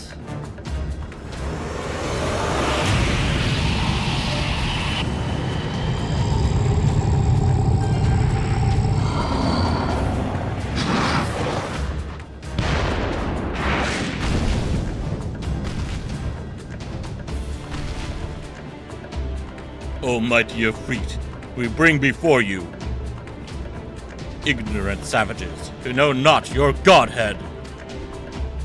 If it please you, Lord, scorch their heathen souls with your cleansing flame and mark them as your own. Bloody hells! Bring those two as well.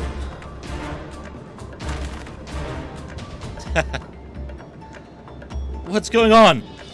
This ain't what we agreed. None but servants of Lord Efreet may behold the rite of summoning. The souls of unbelievers are forfeit. No, spare me, I beg you. Pitiful children of man, by my breath I claim you. Hang on a second.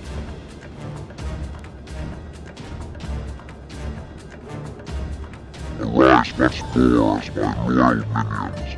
Be my flames with your beat, and all who stand against us shall burn.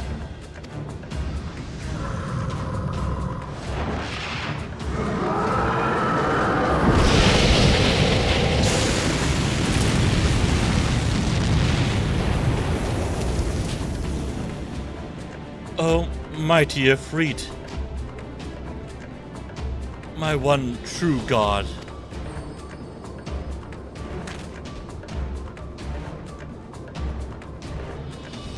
The words are my bread.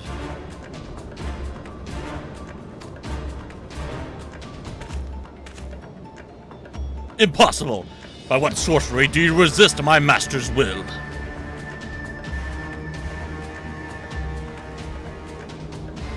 Could it be? Your soul already belongs to another? Yes, that is the only explanation.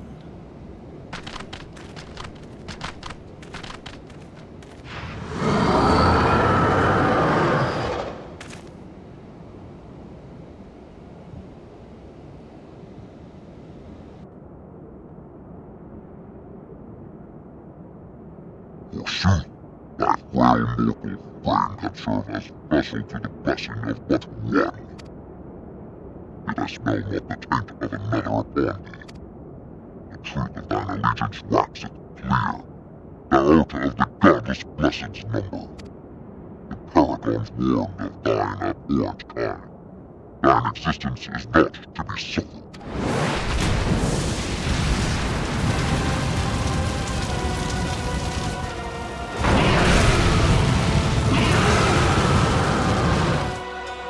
Oh, lordy cranky. Alright, Dave, let's go.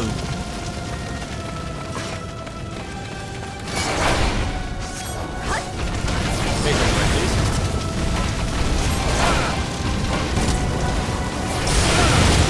Ow.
Bloody hell.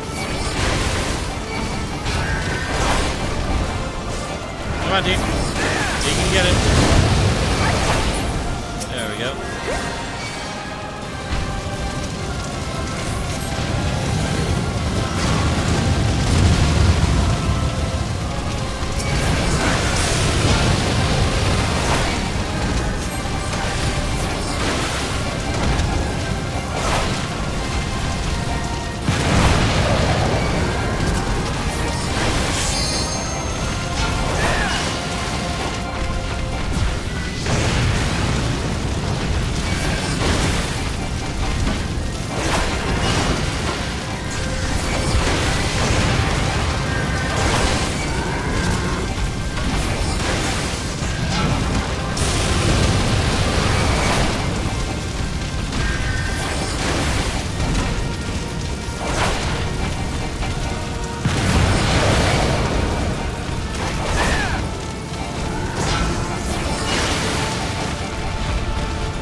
Yeah, I got him.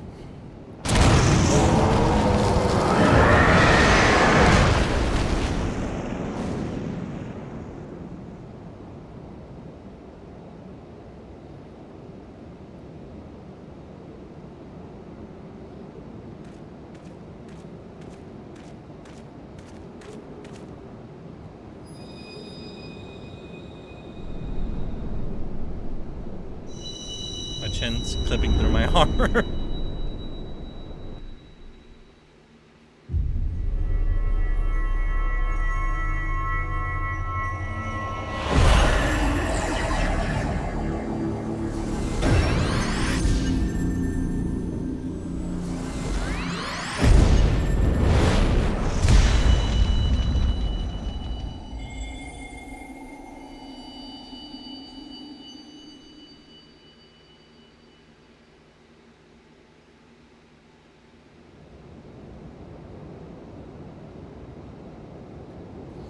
Pray forgive my lateness. Yeah, we got reinforcements. I was delayed by a congregation of Amolja zealots. I swear each seemed more evangelical than the last. Persistent lot.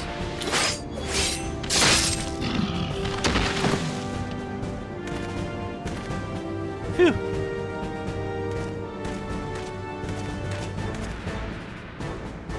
See, the Bloodsworn wasted no time extracting the captives, no less than I'd expect from the Flame General's hand-picked men.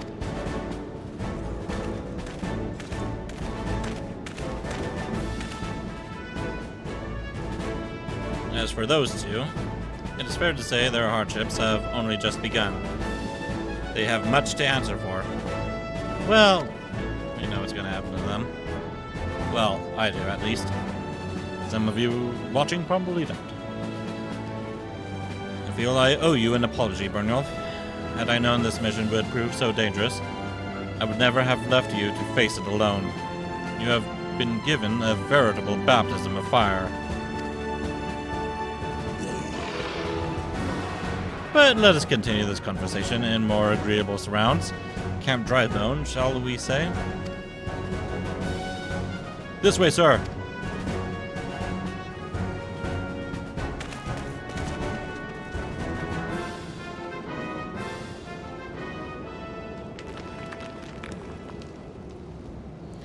So that was the mighty Ifrit.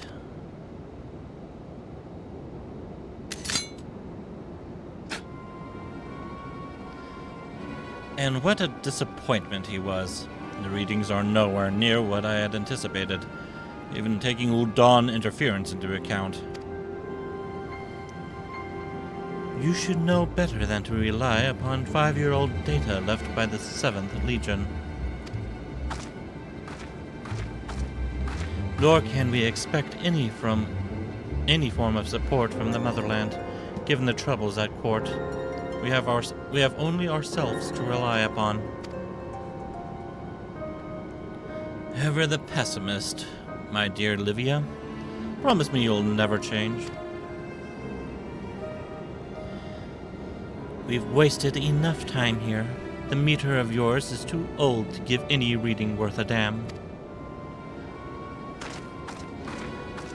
Not that there was aught worth a damn for it to read, but I take your point.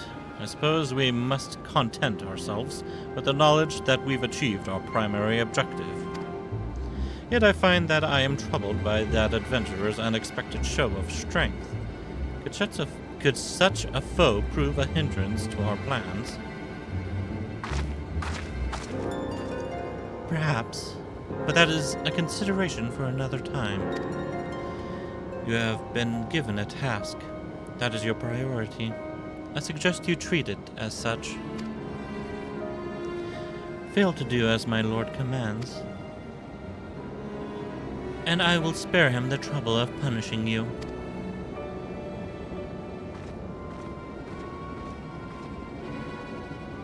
With allies like that, we were a woman in love. I shall need to be on my best behavior.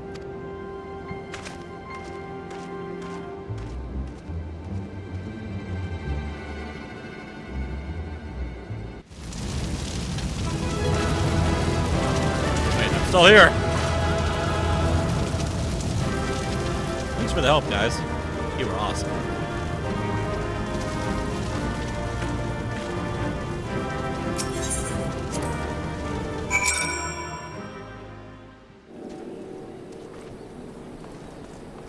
Yep.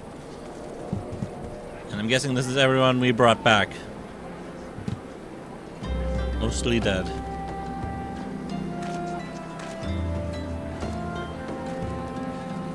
Somehow.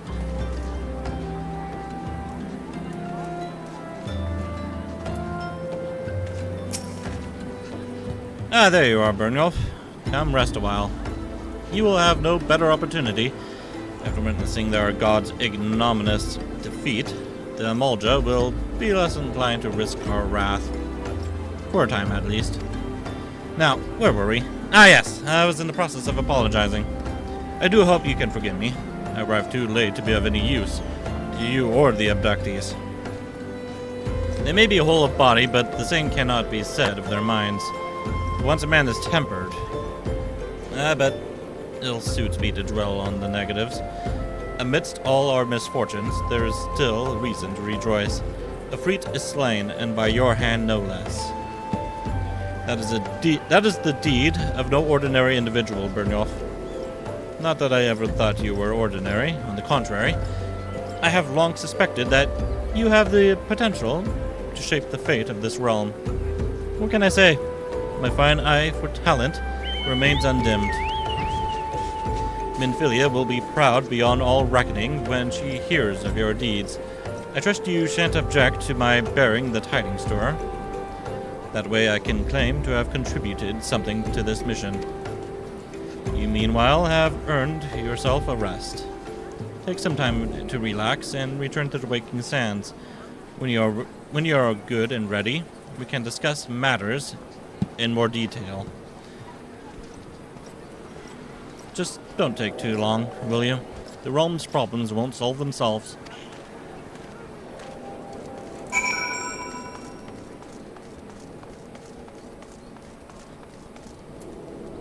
I guess I'll go to the Waking Sands.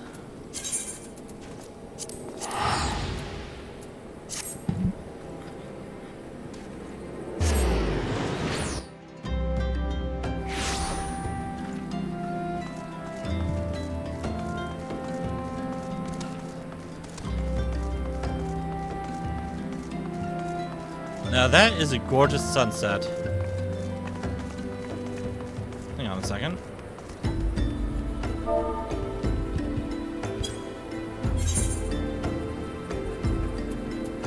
Can I stop time, please?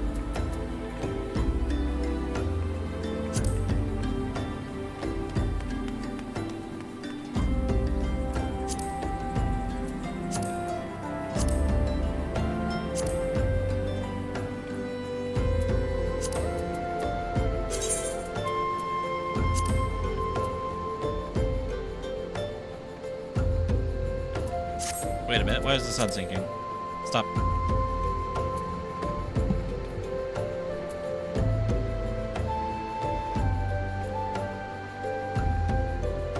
Okay, so when that is circled, I guess time has stopped. Nah, I'm just not gonna do that. It already sank too far.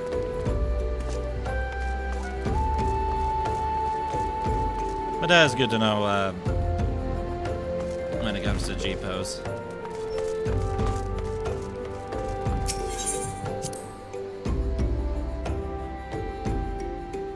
Wait a minute.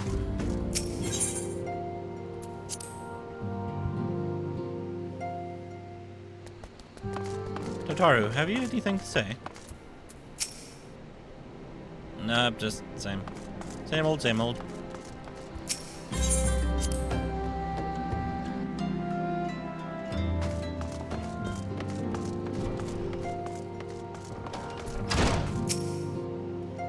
Ah, the triumphant hero returns. Tancred told us the news upon his arrival. He is presently in the Solar, giving a full report to Lady Minfilia. You should join them at once. Lady Minfilia is most eager to see you.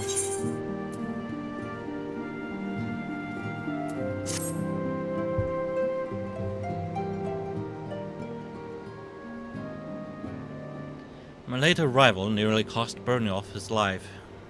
I wasn't there when the Emulger took him prisoner. And I wasn't there when they served him to a Freet. Yes, by some miracle he survived, but that does not excuse the fact that he should never have had to face such dangers alone. I wasn't alone. I had my colleagues with me. I failed him utterly. Just as I'm failing you all.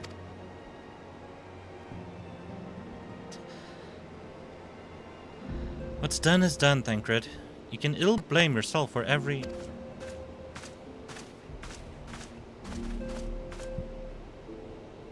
Byrnjolf, It is so good to see you again. Impeccable timing, my friend. I just finished regaling Minfilia with your heroic exploits. Thancred has told me everything. You have done well to return to us. The perils you faced were undeniably great, yet a part of me believes that I had no cause to fear. Now we can put paid to our long investigation. As we suspected, the Omolja undertook both the robbery and the abductions, with the aim of summoning their primal Efreet. Nor is the tale limited to Ul'dah. Similar incidents have been rife in both Limsa Limenza and Gridania of late. I dare say, you've been curious as to how these crimes are linked to the primals. Permit me to explain. Having manifested in the physical realm, primals must consume ether if they are to maintain their presence here, and the stronger they become, the more ether they require. Now, ether exists throughout creation. It flows through all life and permeates the very air that we breathe, just like the Force. But we don't call that here. We don't call it that here, because of copyright.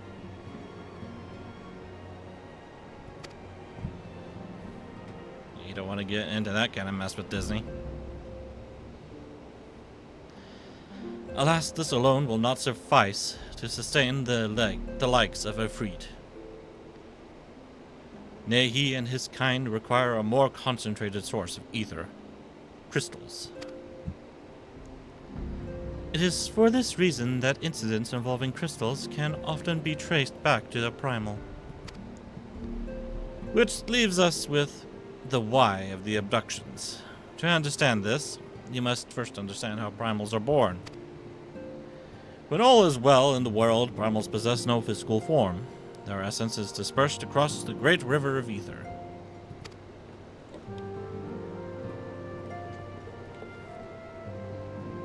However, when the world is plunged into chaos, those who worship the primals cry out to their gods for deliverance from suffering.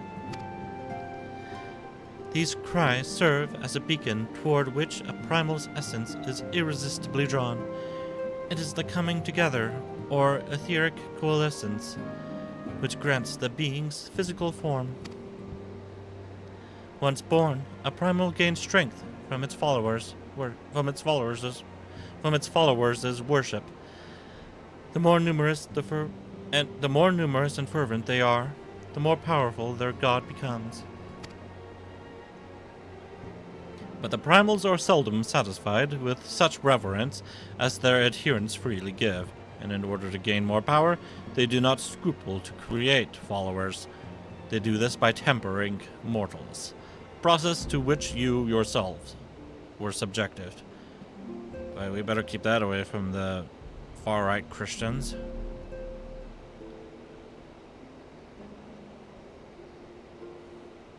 You don't need them tempering us. We already have enough problems with them.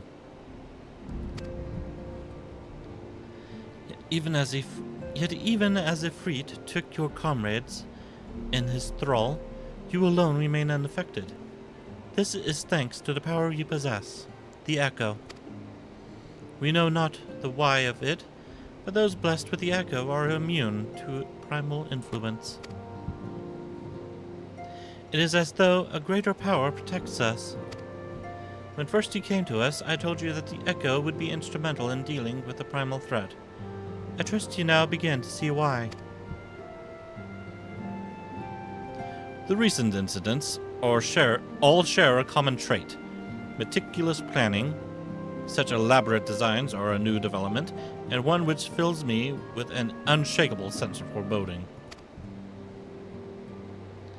While I share your concern, my presiding feeling is one of relief at your safe return. The immortal flames assured me that they will deal with the aftermath, so you need not concern yourself with that. We may rest easy for a time. I suggest you take full advantage of the respite, Byrnjolf. You may be sure it won't last long. Once the people learn the identity of the hero who felled Efreet, I fear you will have nary a moment to yourself.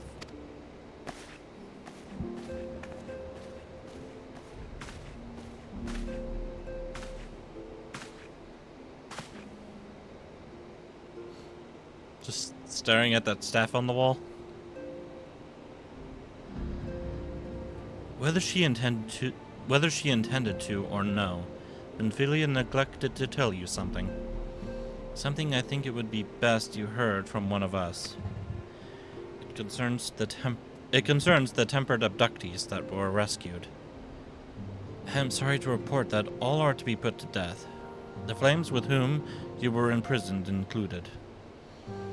Needless to say, this information must not be made known to the public. I swear to you that we would not do this if there were any other recourse. But once a man is tempered, he is tempered for life. His very existence lends strength to the primal whom he cannot choose but worship. And so we Scions continue our fight, that no more innocents need be sacrificed. I hope that you will continue to stand with us, Byrnjolf. But I should be going. Must offer my apologies to the Flame General for the losses his people suffered.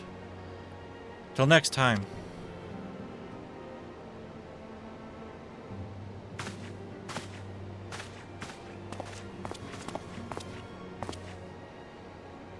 Gods forgive me. How many more lives? We swore would never have allowed this to happen.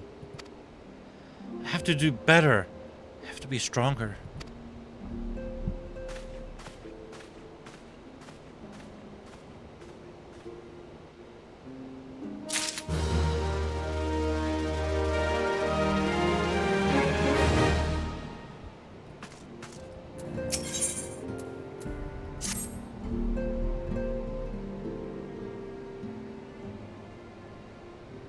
Until not so very long ago, you were but one of the many adventurers seeking to make their way in Eorzea. But for your character and courage, you were raised to the esteemed post of envoy. Thereafter, you traveled the realm, aiding those in need without thought of reward, confirming to Thancred and the Scions would benefit from your aid.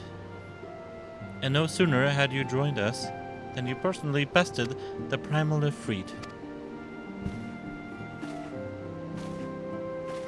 You have achieved a great deal in a short time, and won fame in so doing. Alas, fame does not come without a price, as you will soon discover.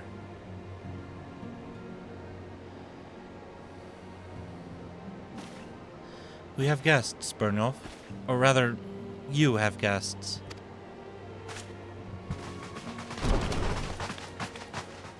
Beg pardons!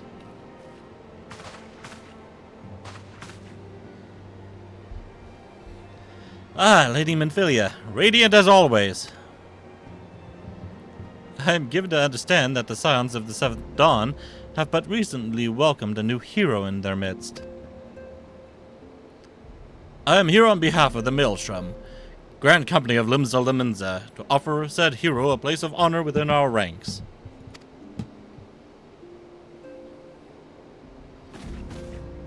As you can see, Byrnjolf, your recent exploits have gathered you the attentions of the Grand Companies of Eorzea. Each organization would have Ifrit's bane for its own. To this end, all three have sent officers to court you. They would not ordinarily go to such lengths to enlist a new recruit. That they have is evidence of their high regard of you. I find myself wondering how word of Byrnjolf's deed spread so quickly. That the immortal flame should know of his triumph is to be expected, but what of the other grand companies? Heep! Poor Tataru. Your reputation precedes you, Master Nordin. 'Tis no ordinary man who can face a primal and emerge the victor. The Order of the Twin Adder has need of valiant men such as you. Join your strength to ours, friend, and together let us ensure that peace ever reigns over the Trollswood. What a pleasure it is to finally meet you, Master Nordin. My comrades speak of you in the most glowing terms. Why, even before you aided us against the Amolja and their dread primal, yours was already a respected name in Ul'dah. Our people know you and love you well. man of your talent belongs with the immortal flames. Join your strength to ours, friend, and together let us secure a prosperous future for Ul'dah.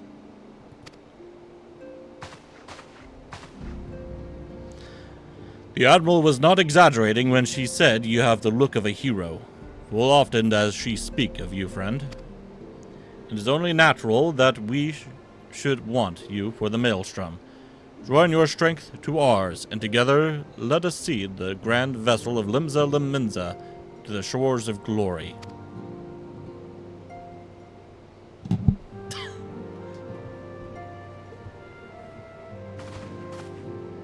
Lady Manfilia.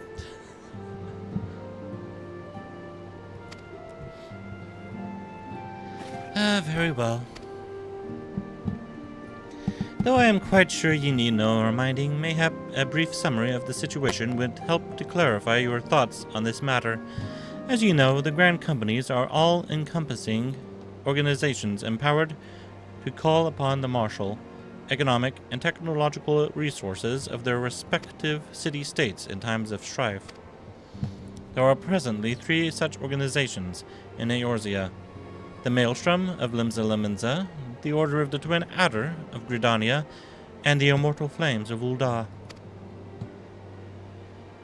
Serving a Grand Company means serving the nations. It means serving the nation to which it belongs. You will be charged with its defense and tasked with advancing its cause. In return for your faithful service, you will be furnished with various rewards, some of which may well prove useful to you in your other endeavors. If you are agonizing over which of the Grand Companies best deserves your loyalty, be at ease. The commitment you make this day need not be permanent. Should you wish to shift your allegiance at a later date, you are entitled to do so, and yet I concede that it is no small choice you face. Ah! A thought occurs to me. You will of course recall that the 3 city-states are planning to hold remembrance services. Well, as part of the proceedings, I am given to understand that the leader of each Grand Company will deliver an address. Hearing these addresses ought to help you make an informed decision. What say you, my dear officers? A fine suggestion. She recoiled like she was afraid he was going to hit her.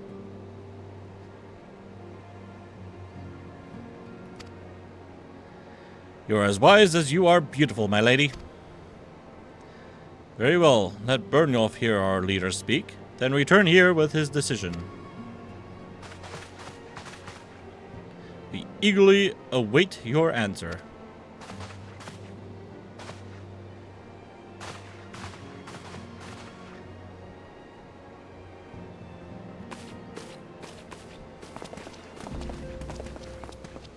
I know full well that adventurers are by their nature a liberty-loving breed, and not best suited to the discipline of military service, but I strongly urge you to join a Grand Company nonetheless. While the promise of reward is enticing in itself, it is not the only benefit. You are possessed of great power, Byrnjolf, and with it you are capable of doing untold good. Yet know that great power is wont to attract attention, not all of it friendly. There will be those who wish you ill, and you must needs be on the lookout for them. Yet, however vigilant you are but one man. In the midst of a Grand Company, however, you will be one man amongst many, a friend amongst friends. Your achievements will be shared, and so will the danger.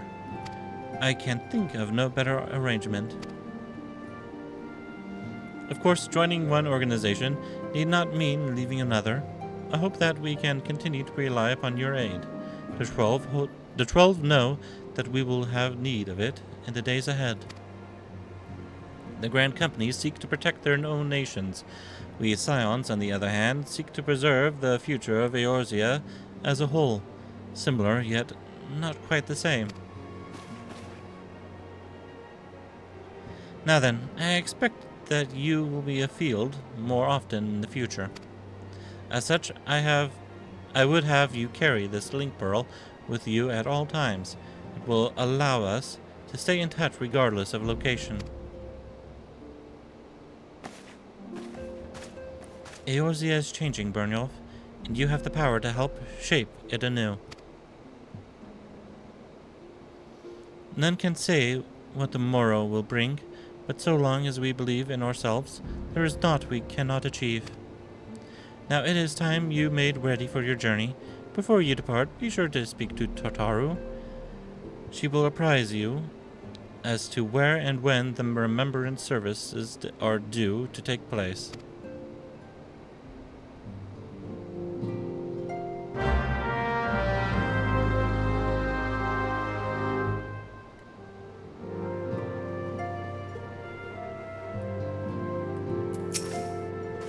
With the power you possess, there will be those who wish you will.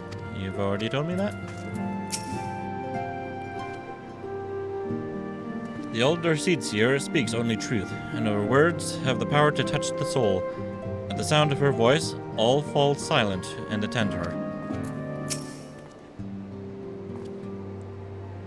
The Flame General is a passionate man, and his words never fail to light a fire in the belly of those who listen. I am sure you will be no exception.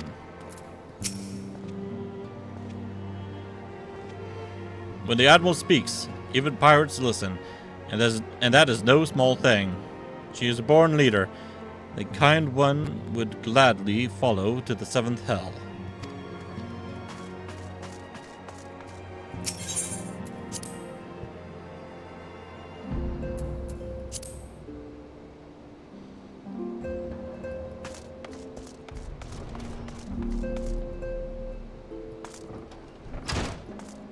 Alright, it's been changed up in here. Let's have a look-see around here, shall we?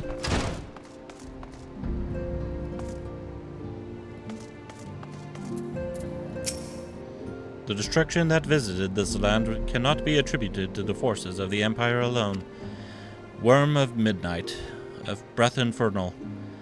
For some, a legend made flesh. For others, an insidious symbol of memory lost.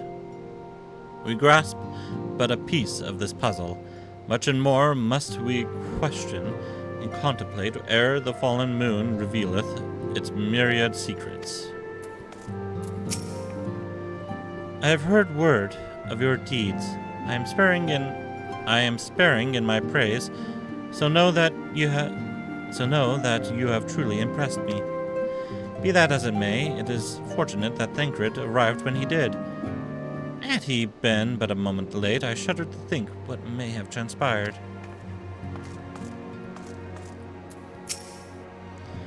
An experienced warrior like Abba won't die so easily. He's strong, fast, cunning. He'll come back safe. I must confess, I do rather miss that obnoxious Mikote company. Abba is taking part in a joint operation with the Immortal Flames. I imagine he's having the time of his life right now. Hello, Brent. Everything looks to be in order. Right. On to the next customer. Oh, there's Thancred. Hey, don't talk with your mouth full. Oh, hello again, laddie. Meet Persephanes. We was thick as thieves in the old days. At least I think we was. Or it might have been that he was a right creepy bastard and I did me best to avoid him.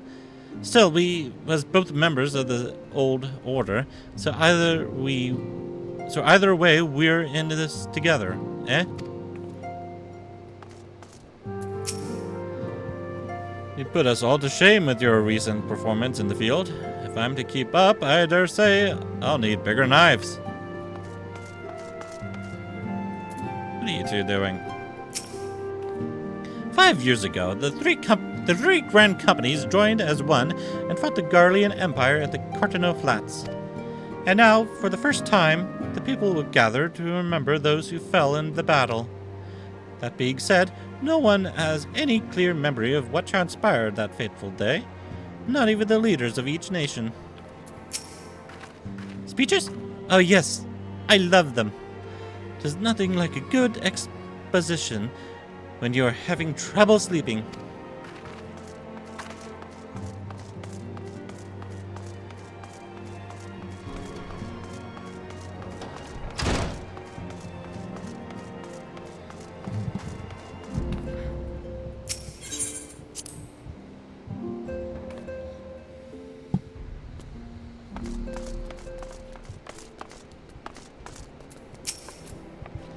I'm sorry about all the attention you're getting, Byrnjolf. I might have sung your praises a little too loudly, and often, to a few too many people. Next time I'll be sure to hold my tongue, literally if necessary. Anyway, I expect you want to know where and when the Remembrance services are taking place. If all goes to plan, Britannia's Grand Company, the Order of the Twin Adder, will hold the first of the 3 services, and Elder Seedsir Connie Senna will deliver her address at Miketo's amphitheater. I should probably mention at this point that due to the organizational challenges involved in assembling all of the involved parties, it's possible that the order of the services might change. Still, there's not much we can do about that, so make Redania your first port of call. Next, you'll need to go to Ul'dah, where the Flame General Raban Alden will be addressing the masses at the Royal Promenade. Oh, and it's rumored there's to be a special guest. How exciting. Last but not least, you must make your way to the stateroom in Lemza Lemenza, where Maelstrom Chief Admiral Mervib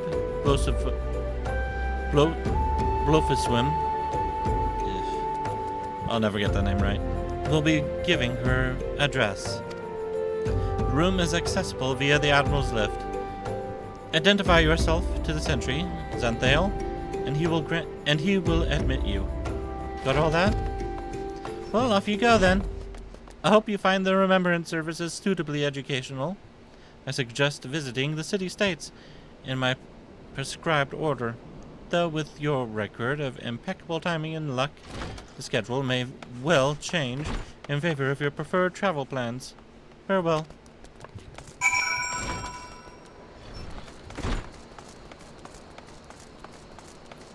I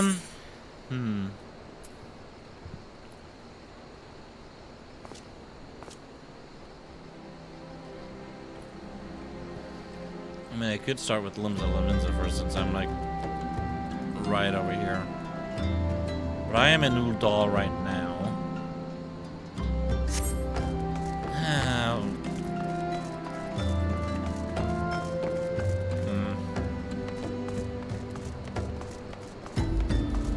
Let's go to Lemza Lemenza.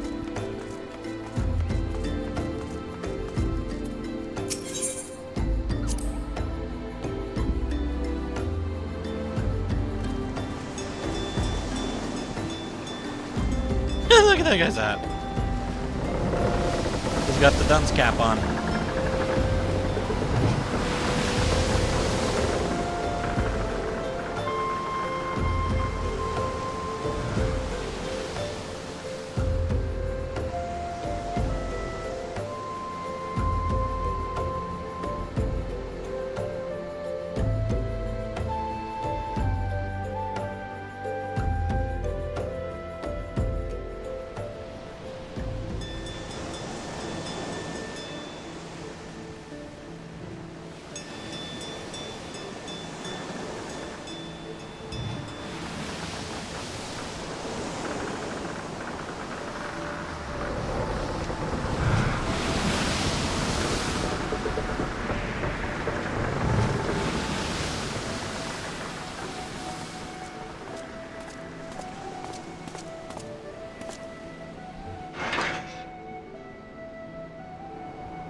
Now,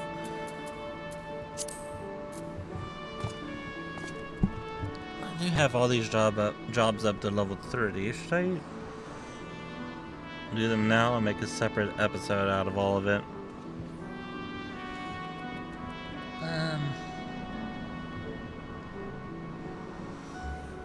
I'll make a separate episode about it.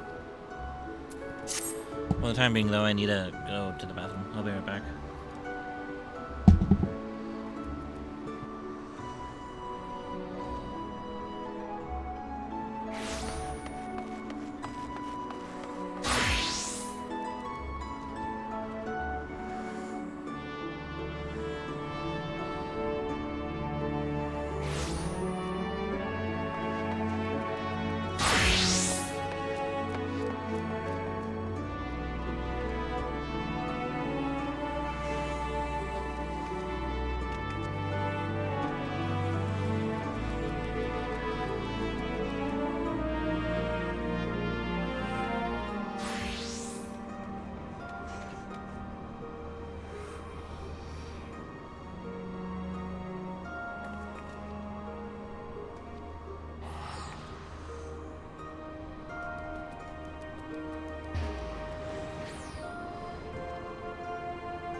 Okay, I'm back.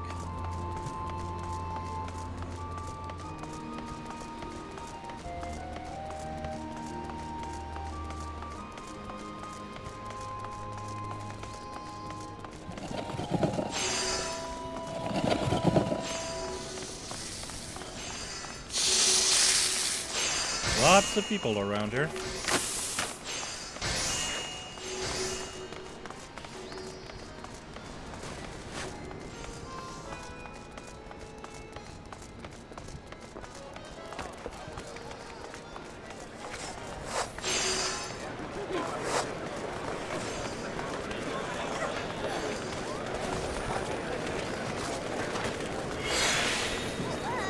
A lot of people just appearing out of thin air.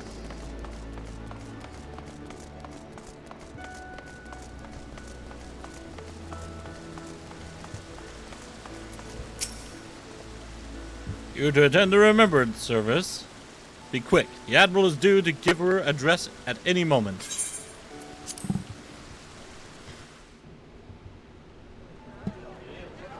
The Garleans are another matter altogether. So much for our alliance. It's sunk beyond the seabed.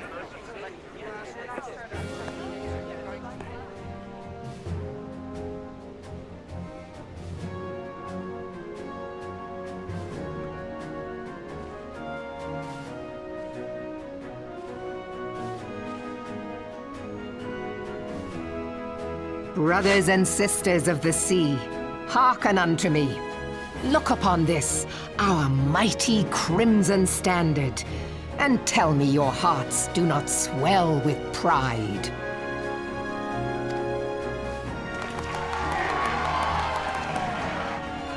"700 summers have come and gone since our forefathers first ran aground in this fertile bay. In that time, guided by the Mother of Oceans, Limsa Lominsa has grown from humble fishing village to uncontested ruler of the 5 seas and beyond. Ah, yeah, ah, ha, yeah, ha. Did you look as the Admiral bid you? It is a rather stirring standard, I must say. Hi, Alphino. And Alice. The crimson field is meant to signify the blood of fallen crewmates, while the black longship represents a pirate vessel. When the Garlean Empire marched upon Eorzea, we assembled beneath the Maelstrom standard, and our grand company was reborn. All answered the call, from the Knights of the Barracuda to Hilthier's bloody executioners. And together, we met our would-be conquerors upon the field of Cartano. That day, the world bore witness to the united strength of Limsa Lominsa. I swear to you, no army ever fought harder or with more courage, yet many of ours did not survive. Join me now in remembering those who fought in the name of freedom and fell. May their souls be returned to the sea.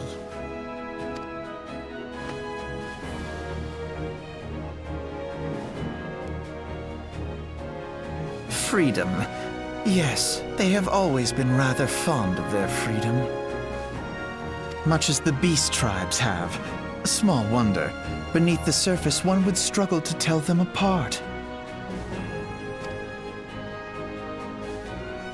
It has been 5 long years since the calamity struck. 5 long years of tireless rebuilding. Yet still the wounds of the calamity fester and weep. But when I stand atop the mizzenmast and gaze out upon our battered and broken vessel, I see an undying spirit. Did we not build all this from the wreck of the Galadian all those centuries ago? Shall we not do so again?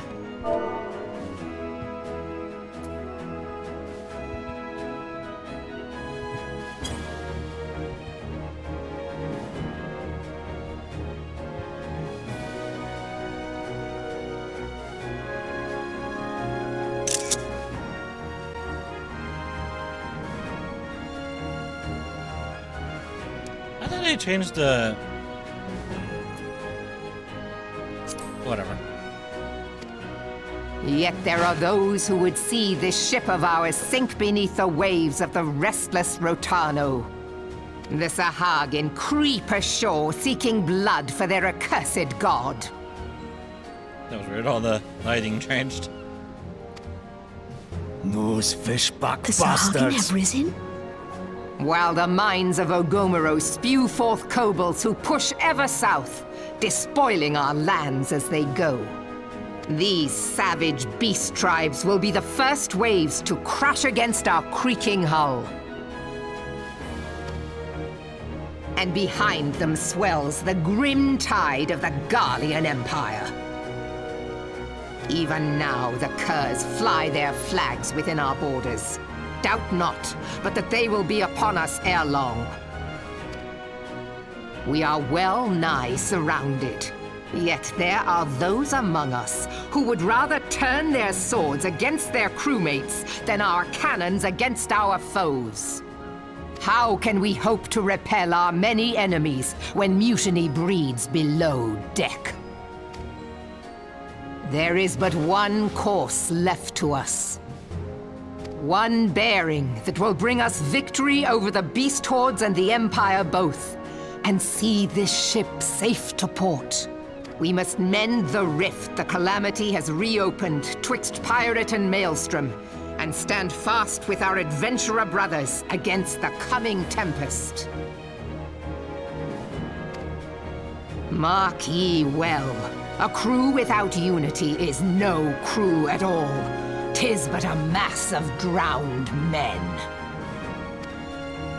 To me, then, brothers and sisters of the sea, gather beneath the undying crimson standard, and pledge me your strength, your skill, your wisdom. And with the guidance of the navigator, this great vessel of ours shall ride the waves till sea swallows all. Long live the Admiral! Melvin! Gather the lads! Oh, where's me cutlass? I'll follow ye to the seven hells, Admiral!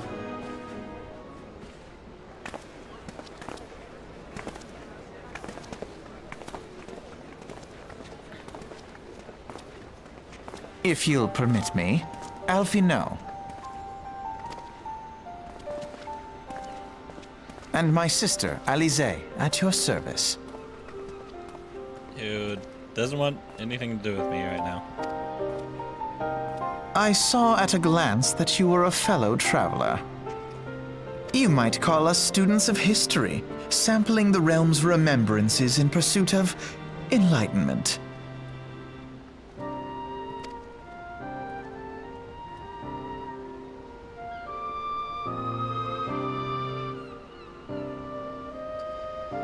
As the Admiral mentioned in her address, Limsa is plagued by two beast tribes. The first are the fish-like Sahagin, worshippers of the primal Leviathan. The second are the kobolds, who dwell beneath the earth and take the primal Titan for their god. As if the beast tribe's presence weren't troublesome enough, the Garleans have also chosen to erect a fortress right in the Limensans' backyard. That is to say naught of internal strife. As a nation of pirates, there is no end to the blood feuds between the various factions, and while they fight amongst themselves, the Garleans whet their blades and watch. If the Limensans are to have any hope of withstanding the Empire, they must first resolve their own affairs. Differences must be set aside, and the primal threat dealt with once and for all. To this end, I expect that they will soon take decisive action against the beast tribes. Mark my words, the Maelstrom standard will be drenched a deeper shade of crimson ere long. That a capable adventurer like you would be a valuable addition to their crew is beyond question.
That's probably the Palace of the Dead.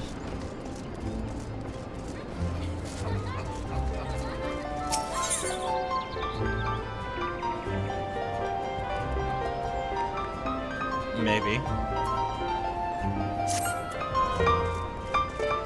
Not something I'm gonna mess with right now. Oh, it's that guitar bow again. I wonder where people are getting that from.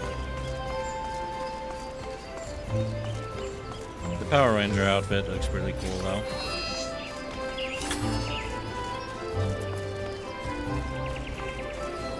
Broadening horizons. Oh, yeah, okay. I know what that is. That gives me access to the other gate.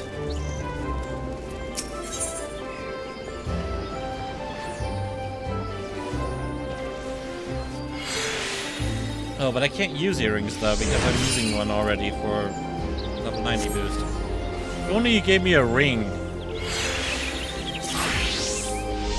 Byrnjolf, is it not?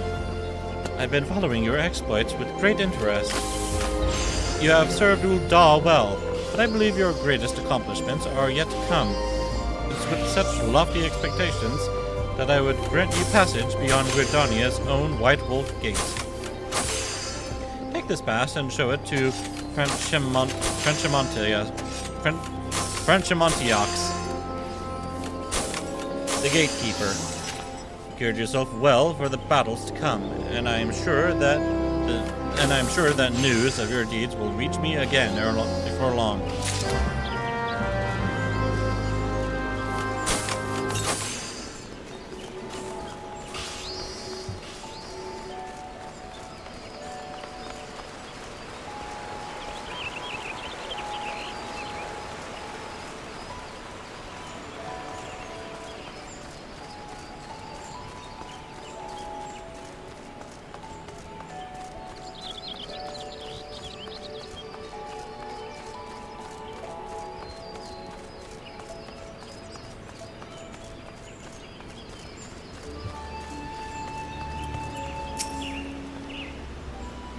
Only those who possess a gate pass may travel through the White Wolf Gate.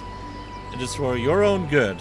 Fearsome beasts that lurk beyond would tear an unprepared adventurer limb from limb. Well, I got one, so here you go. Oh, you have papers. Let us see now. Yes, everything appears to be in order. Go in safety, Byrnjolf. In the future, should you wish to pass, you need only say the word.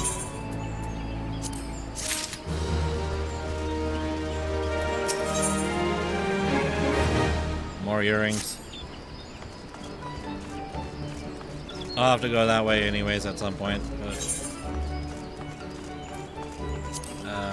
I won't worry about that right now. Let's just focus on everything else here.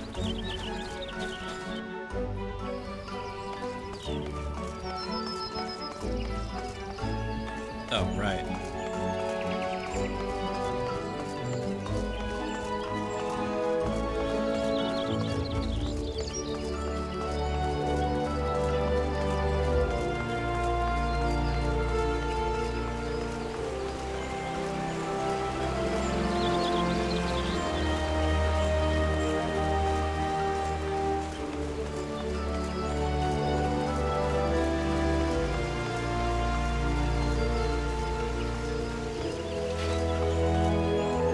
lot of people here.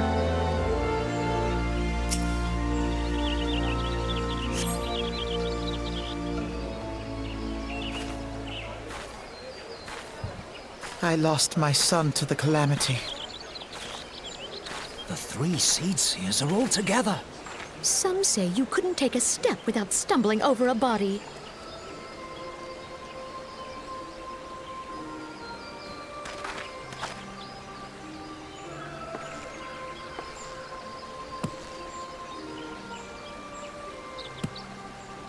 Our forebears were once strangers in the Twelves Wood. Fearful of the Green Wrath, they hid themselves in the dark recesses of the earth. Yet they dreamed of basking in the dappled sunlight of the forest. Through great effort, they proved their worth to the elementals, and were granted a place beneath the boughs. Is that Leah? So it was that Gridania was born, some 5 centuries ago.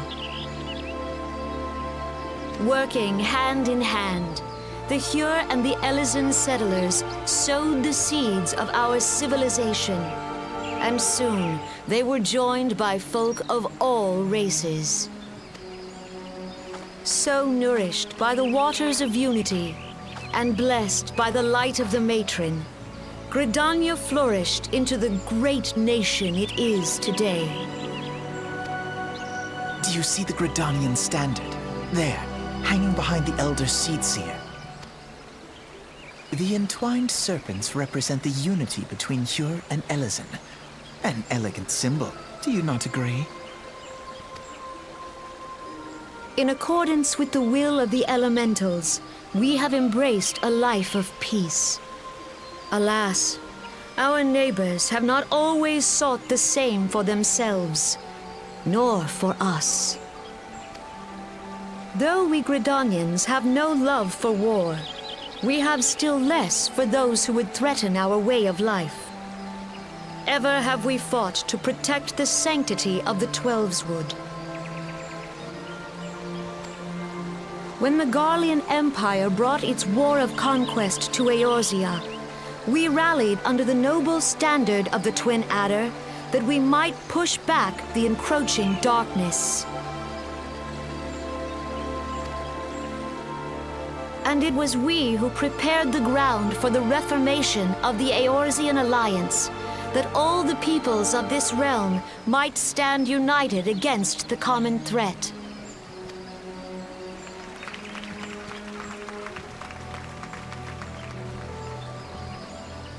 "5 years ago, the Alliance met the armies of the Empire upon the fields of Cartano.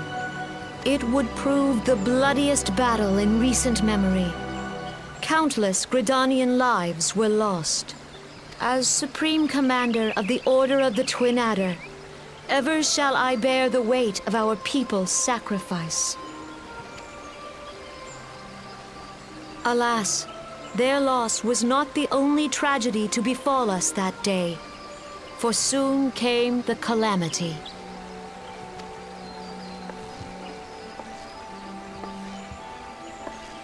The scars borne by our forest are a constant reminder of its violence.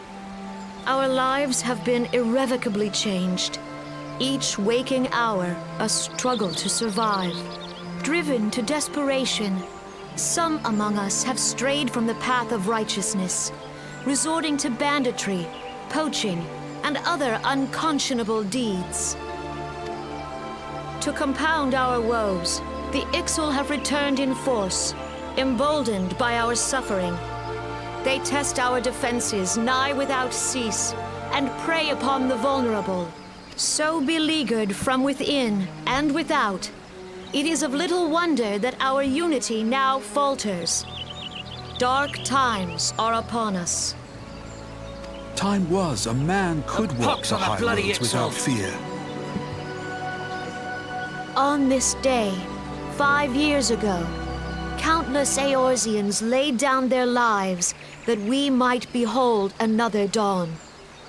Please join with me in honoring their memory.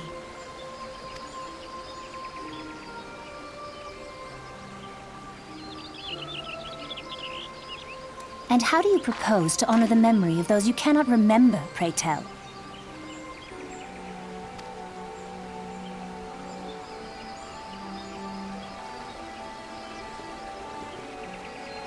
The destruction wrought by the calamity was indiscriminate. It dealt death to Eorzean and Garlean alike. Yet while we have labored to rebuild our homes, to rebuild our lives, the Empire has set about raising steel fortresses here in the Twelveswood. Let none be mistaken. The Garleans remain the greatest threat to our survival. If we are to stand against them, we must remember what it is to be united. Our many troubles blind us to the woes of our fellow man. Thence is harmony lost. Yet harmony is the founding principle of Gridania. We are gathered here to honor the fallen.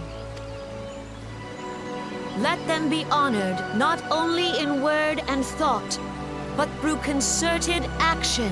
I bid you, join hands with me once more beneath the Twin Adder's standard.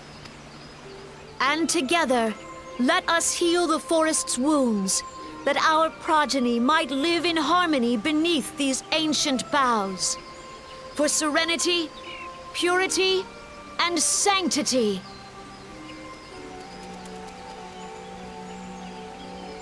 We must think of the children! Woods will be done. It's up to us to protect the For forest. the elementals!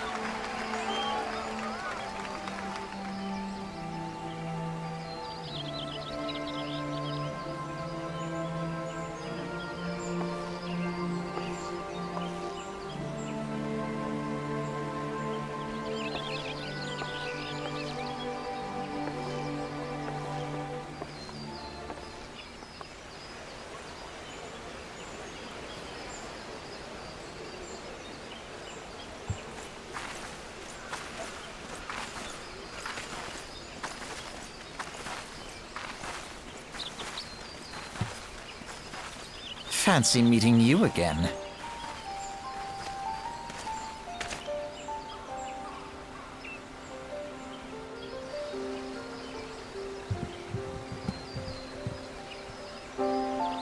They do kind of have a different color on their outfits. I just noticed that Alphino has a bit of a green right there on his little device, while Alize has red.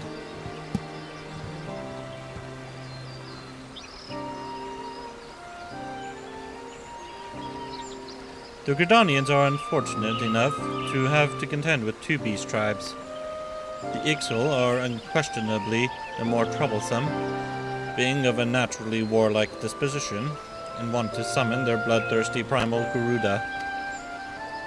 The Sylphs, by contrast, are peaceful in nature, being mischievous rather than malevolent, and have long been on friendly terms with the Gridanians, until recently at least. Alas, they have grown aloof, a change observed at roughly the time they summoned the primal Ramah.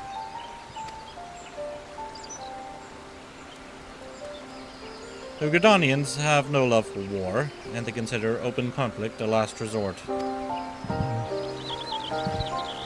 Though they clash with the Ixal ever more regularly, you may be assured that they do so in self-defense.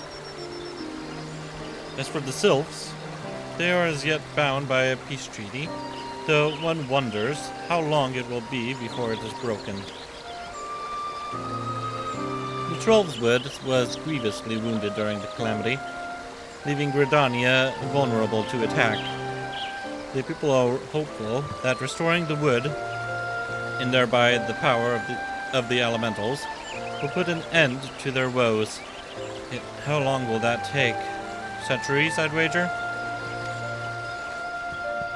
Meanwhile, the Ixal will continue their incursions, spurred on by Garuda and her insatiable appetite for destruction. Whether the Gridanians like it or not, sooner or later it will come to all-out war. And when it does, the Order of the Twin Adder will need all the help it can muster. How valuable might the aid of a capable adventurer prove to them, then?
was that following the airship? Was that by chance my minion? Or was that something else entirely?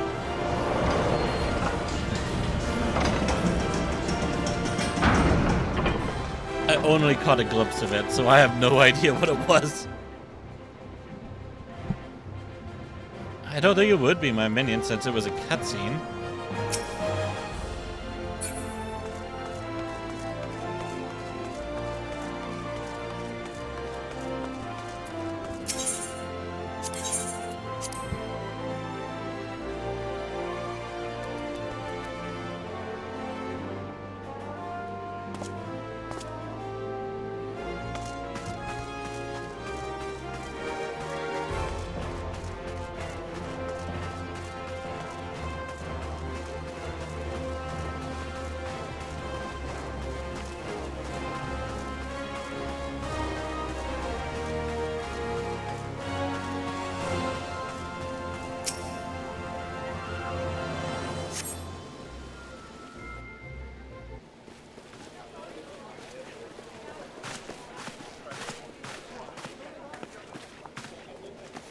Behold, 'tis the Sultana Nanamo herself! And Roban as well!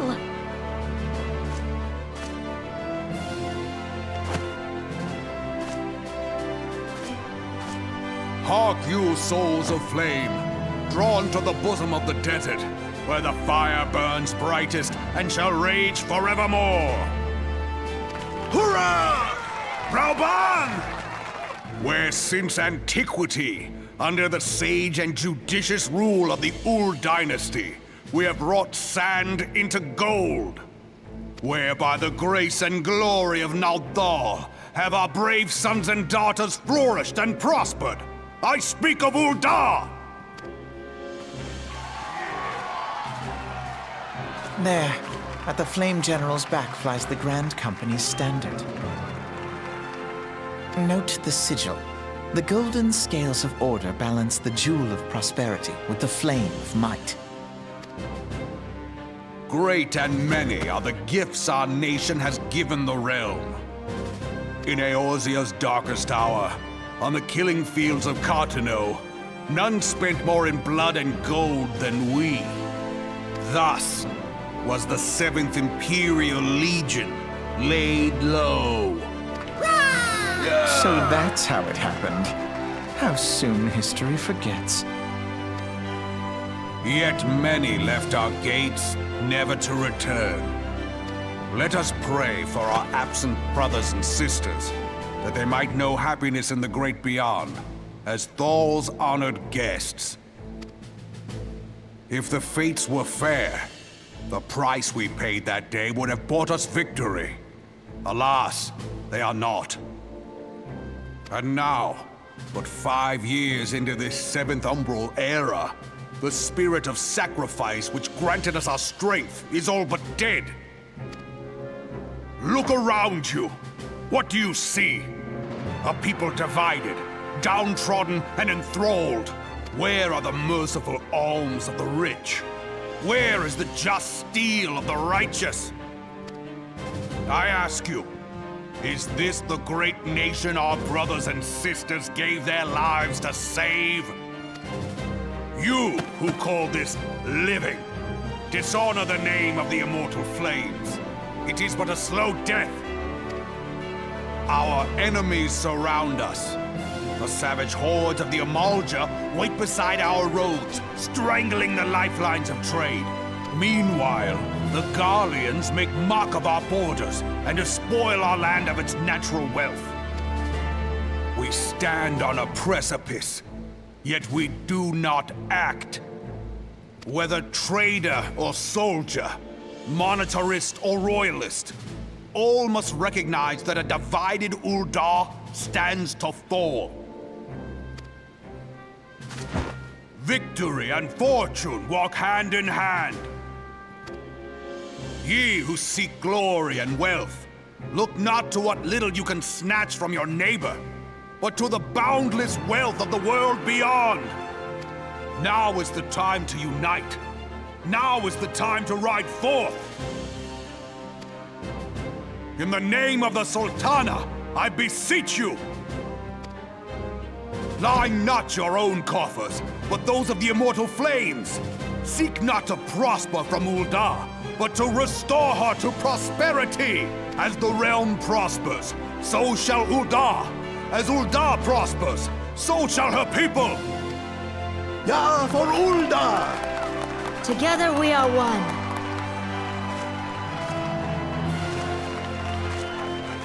Your Grace. Raoban?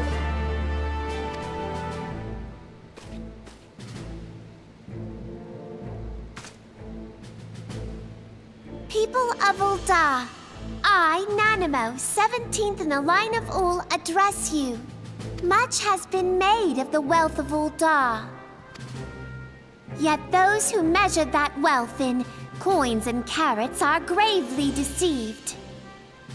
For the true wealth of Ul'dah lies in the health, happiness, and hopes of her people. Beloved subjects, I bid you raise aloft the torch of Ul'dah, that her flames might serve as a beacon for all Eorzea to see. Long live Nanamo! Glory to the Sultana! For victory and fortune, stride fearless into the Inferno, for we are by fire reborn!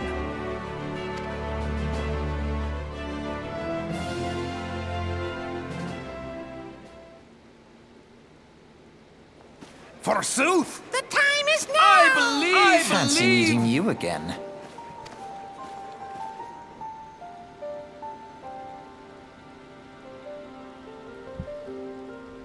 The Uldans have a long history of conflict with the Amolja, the beast tribe that worships the primal Ifrit.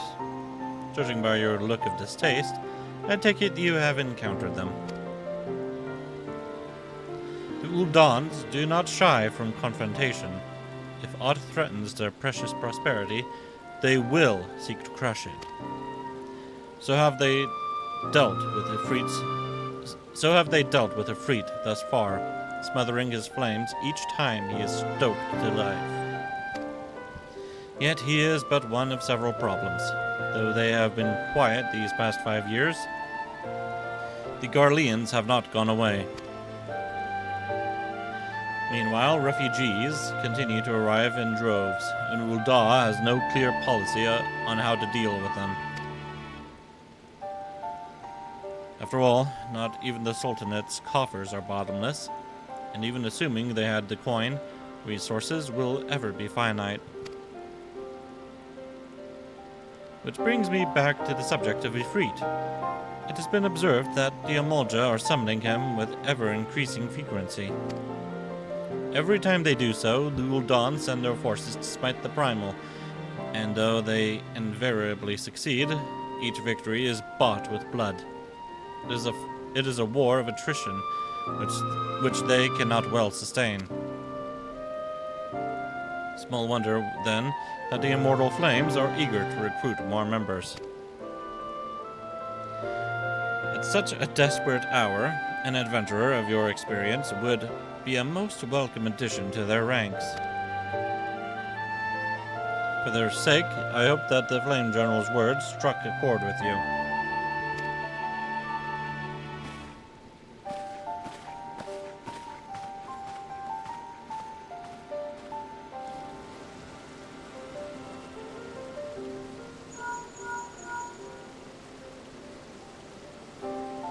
Byrnjolf, this has been Philia.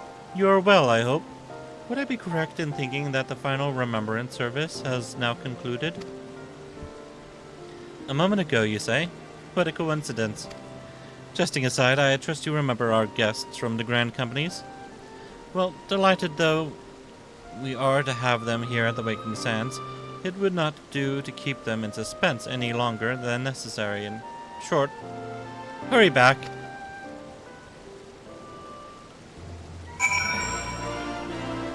They must be seriously harassing her.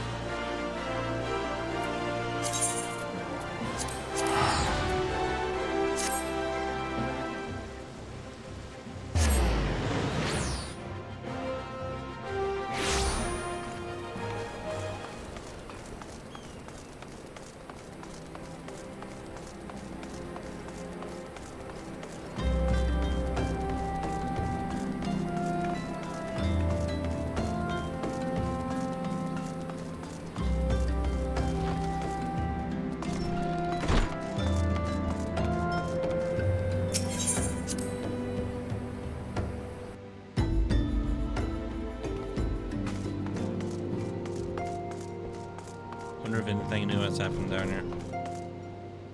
Nope.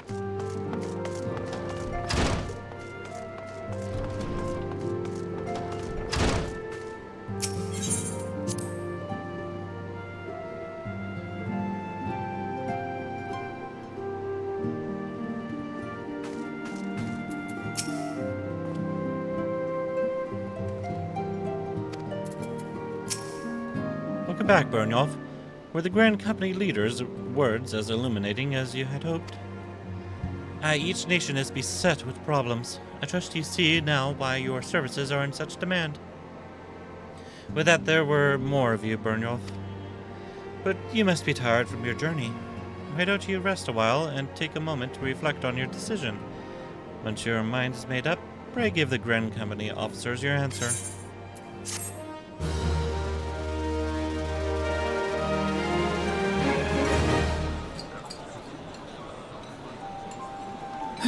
The gods only know what grand company our adventurer friend will keep. The wheels of change are in motion regardless.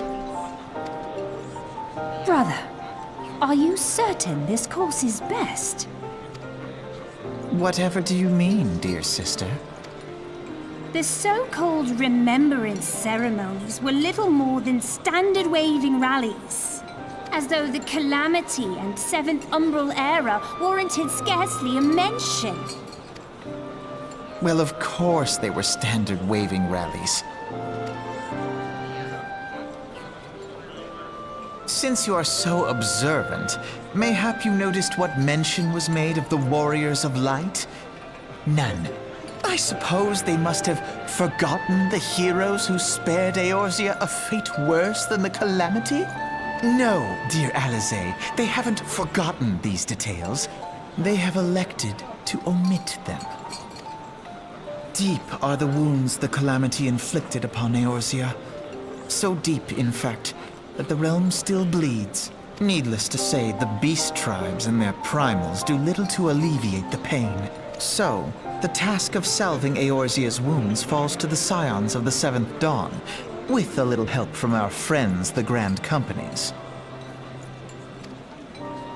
Remembrance will yield no remedy. If our world is to heal, we must put the horrors of the Calamity behind us. Our grandfather would never entrust the fate of the realm to despots who rewrite history to their convenience.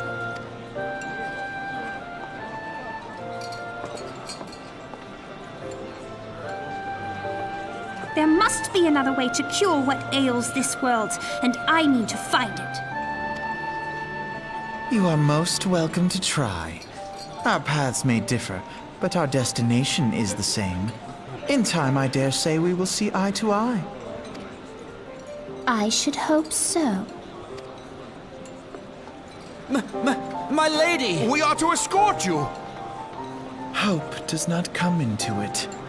We share the burden of this fate, dear sister, and will prevail together or not at all. The salve will serve not only to close up our present wounds, but prevent old ones from opening anew.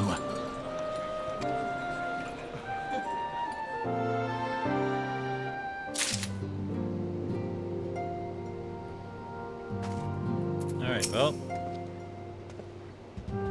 I want to join the Maelstrom, please. That was the Admiral's speech. But you need not explain. That you stand before me now is answer enough. You have resolved to join the Maelstrom, have you not? Yes. That's the spirit, lad.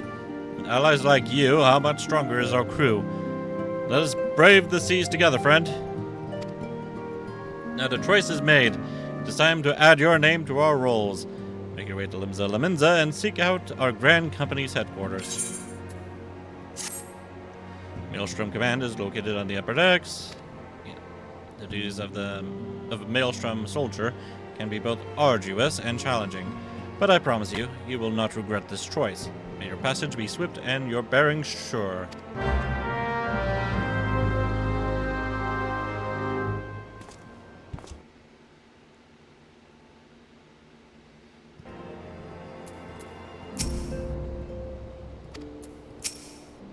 What's this? You mean to take up with the Maelstrom? But did the awe-inspiring figure of General Raban not stir you? He can't seem a trifle intimidating, but I'm sure you'd warm to him given time. Pray keep in mind that you are at liberty to transfer between grand companies. Should you ever experience a change of heart, the Order of the Twin Adder would be proud to have you.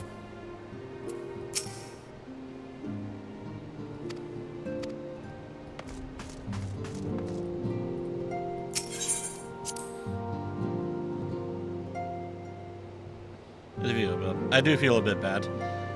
I like Ul'dah, sort of. I like the Immortal Flames, at least. Almost called them the Flame Legion for some reason. That'd be a bit problematic since the Flame Legion are the bad guys in Guild Wars 2.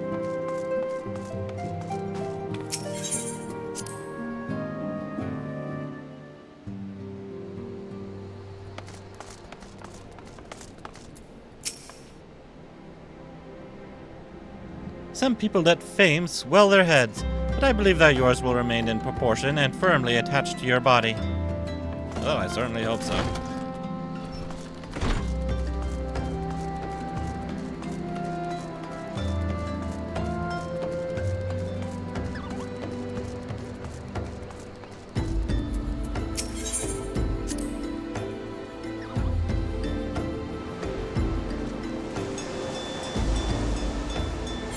We don't need to see this again.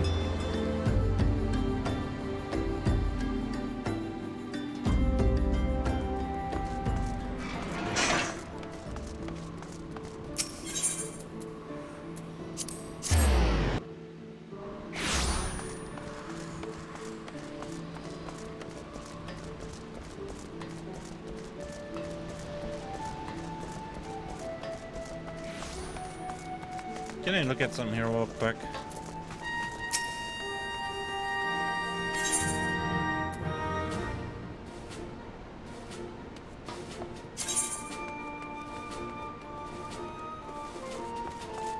Is this our credits? How do we know how much credits we have?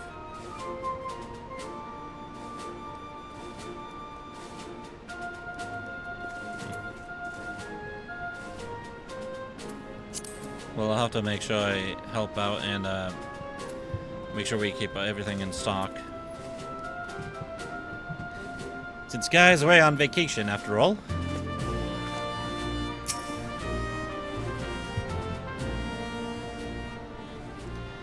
Hail, adventurer. What business have you at Maelstrom Command? My name is Byrnjolf Nordin. I believe you are expecting me.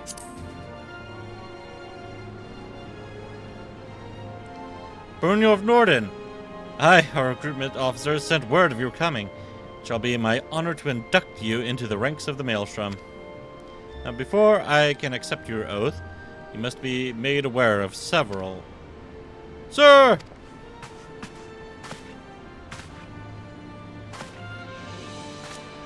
What is it, Private? And this had better be important. Sir, we've received a report from a lookout in Lower Lanasia. Imperial forces have fired upon the Highwind Skyways airship. The vessel is in a bad way, sir, and appears to be banking for an emergency landing in Cedarwood. Cedarwood? Damn it! We have no troops available in that area. The bulk of our infantry is bogged down on the coast, skirmishing with the fishbacks. Nordin, this is highly irregular, but I fear your first duty in service to the Maelstrom must needs be unofficial. If our man in Lower Lanasia is correct, the airship will come down in territory crawling with Imperial scouts. If there are any survivors, we must reach them before the Garleans do. Make haste to Cedarwood. Locate the airship, and if any of its occupants are alive, make sure they come to no further harm. We'll see about swearing you in upon your return.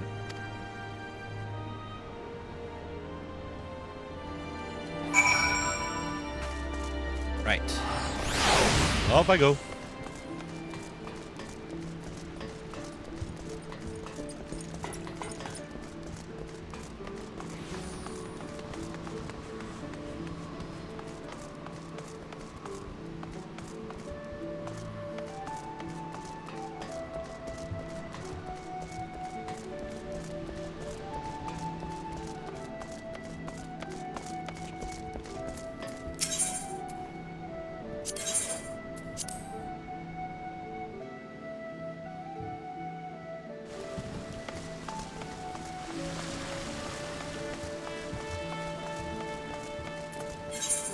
Peter word. That's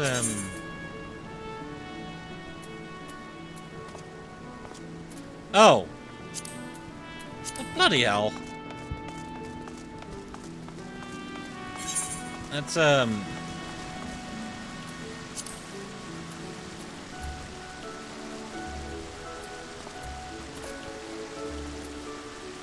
yeah, that's just right over here.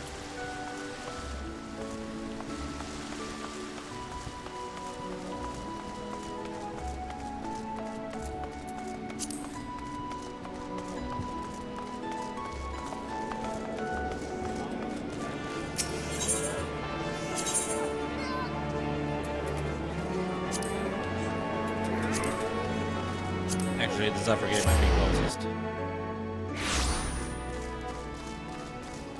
Which if I would have continued walking up the way I was, okay. Never mind.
Just a dodo.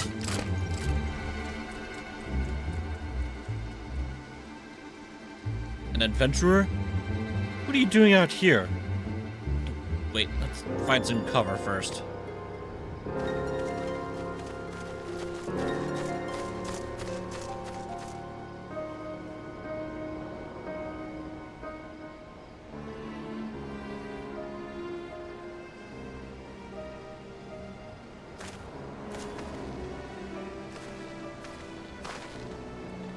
Maelstrom Command sent you? How do I know you're not an Imperial spy? You don't even have a uniform.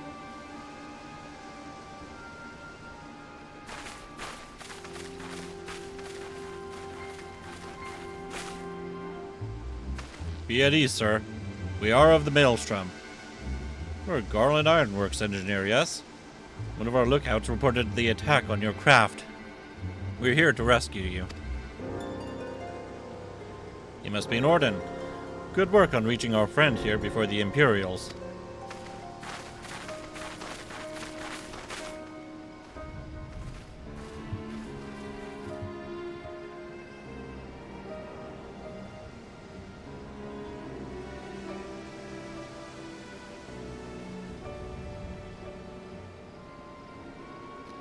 I've never seen a craft of this design. Must be Garland's work. Is there no end to the man's treachery?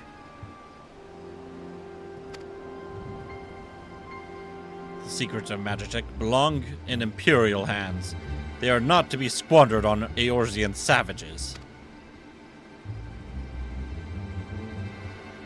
We are taking this craft back to the fortress. Dismantle it if you must. And bring the engineer. Someone must pay for Garland's crimes.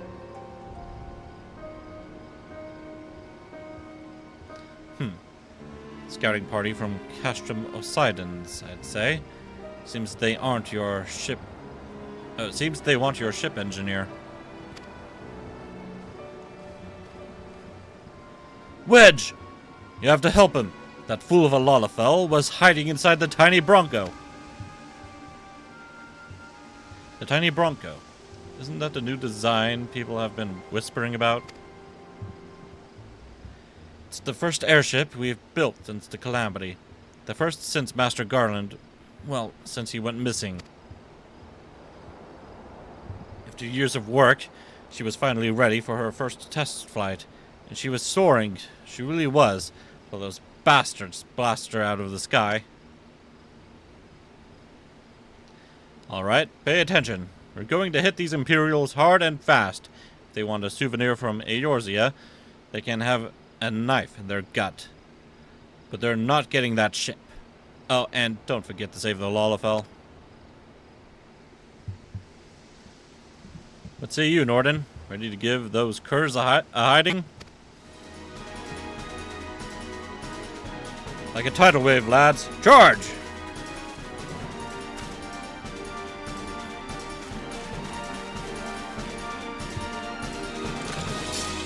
An ambush! Storms!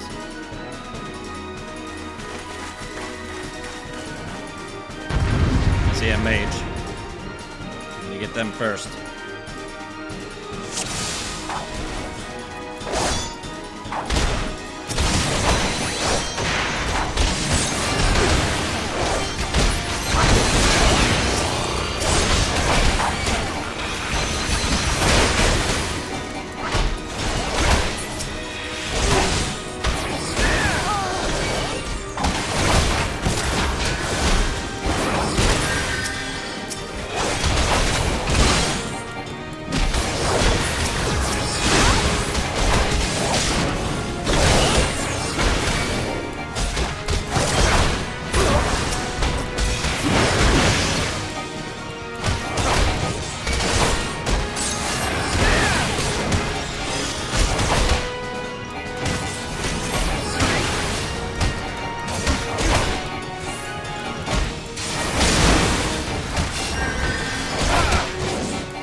Biggs!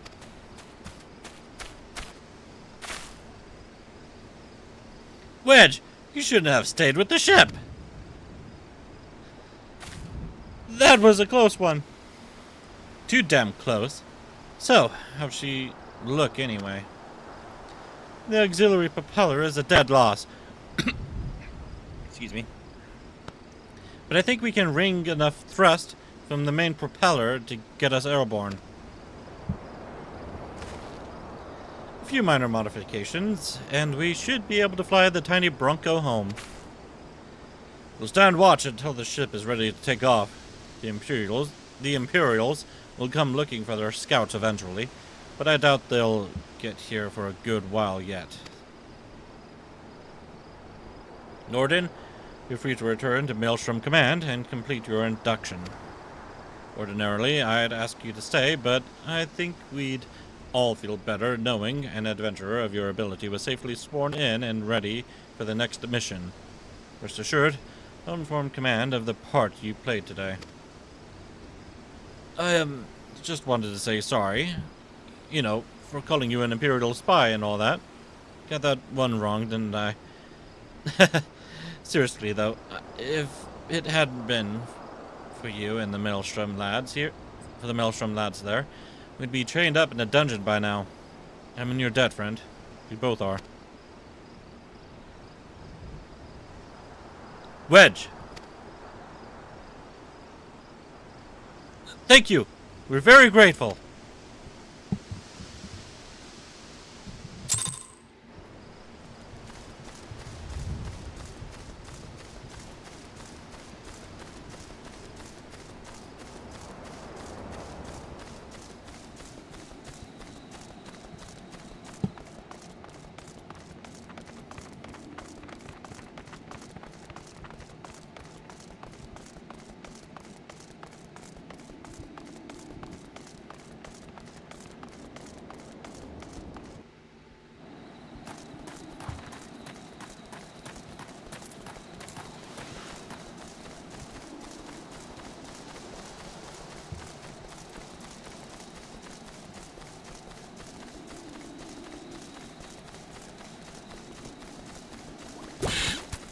What the hell was that?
Welcome back, Nordin. I just heard the report. You needn't be concerned about the engineers. They completed their return trip without further Imperial interference. I must admit, I had my doubts at first, but it seems the stories about you are true. I look forward to seeing what else you're capable of. After you're properly inducted into the Maelstrom, of course. Now, speaking of your induction...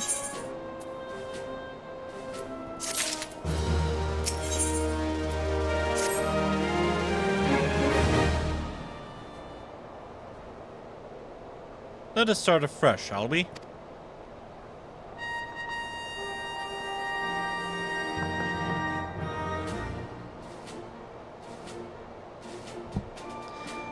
You are welcome here, Byrnjolf Nordin.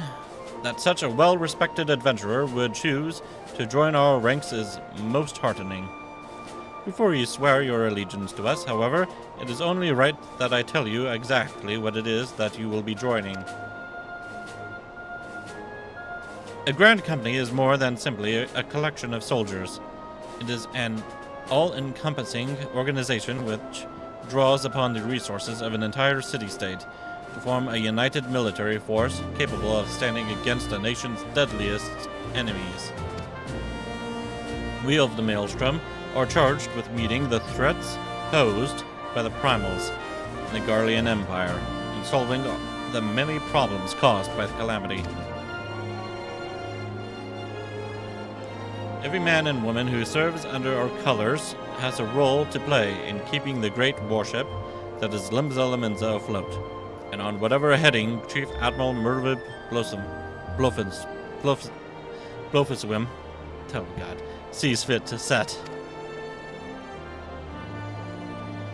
As part of this grand vessel's crew, you will be expected to take your turn at the oars, for the winds do not look favorable. Lad, and strength of arm may be all that sees us safe to port. If I've lost you with talk of ship and oar, let me put it another way. A Maelstrom soldier labors till his last breath. fights till his last drop of blood, we give our all in service to this nation, and no less is expected of you.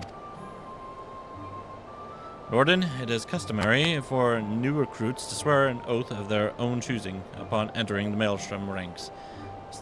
Is there aught you'd like to say? You have my sword till sea swallows all.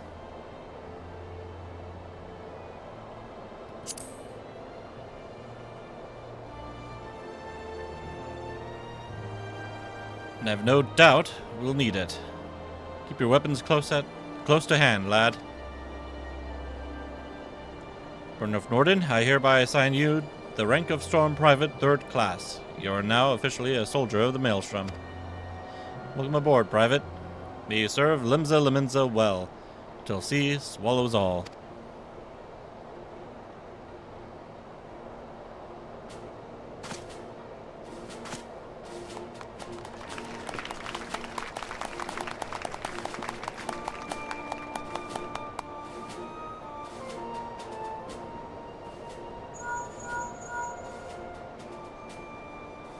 Can you hear me, Byrnjolf? This is Minfilia. An officer of the Maelstrom contacted me with news of your enlistment, and congratulations, Private Nordin. I have no doubt that you're eager to make the acquaintance of your new comrades, but I would ask that you pay a visit to your old ones first. Remember, though you are now a man of the storm, you are no less a scion. Pray return to the Waking Sands at your earliest convenience. There are some friends here whom I would very much like you to meet. We shall be waiting. No rest for the wicked, eh? Before you make yourself scarce, I recommend having a word with Commander Riki. Might be worth your while.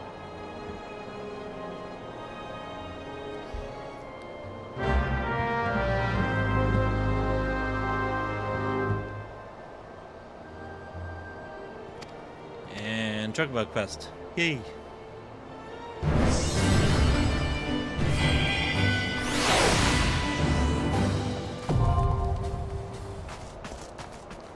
Okay. My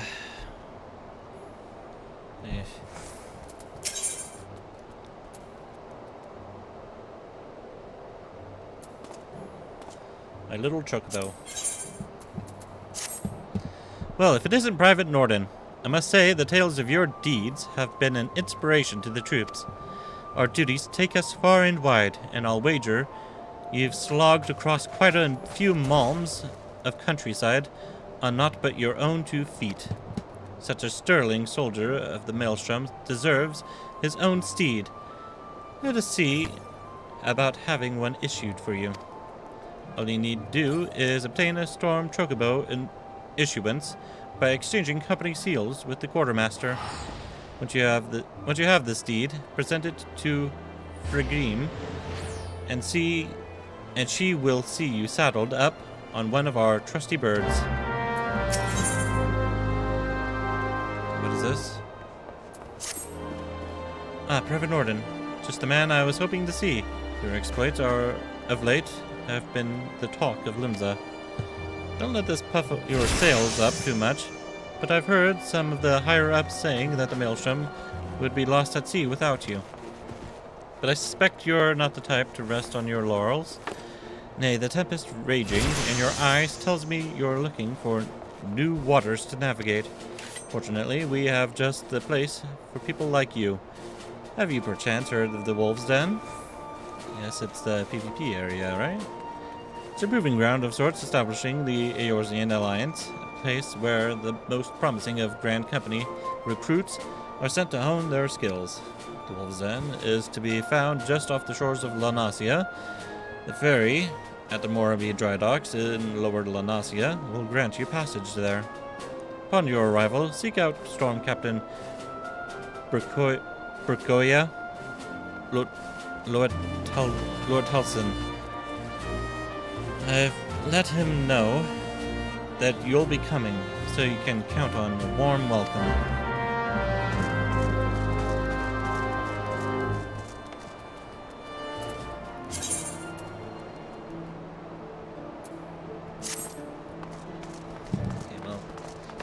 That will be a faster way to get at some seals.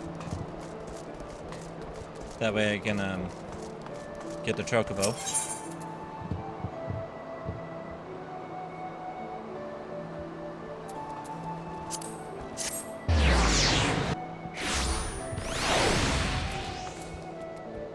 Wait a minute.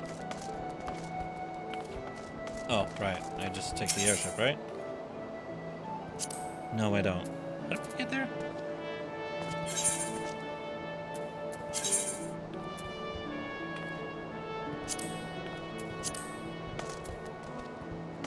Wait, don't I take the boat there?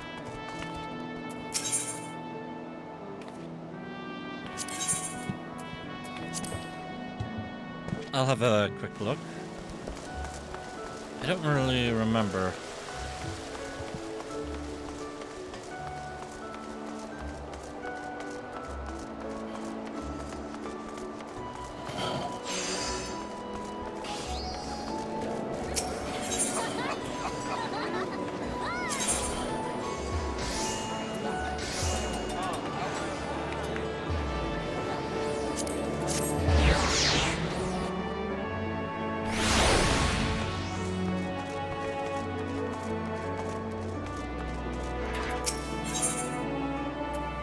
No. Okay, how do I get there?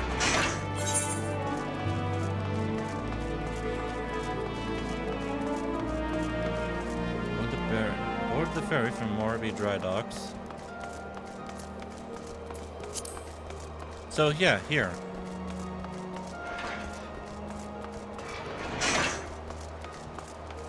But why can't I? Wait.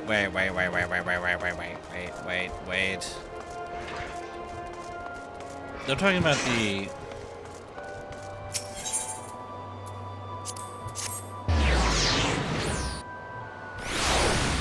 You're talking about this ferry, aren't you?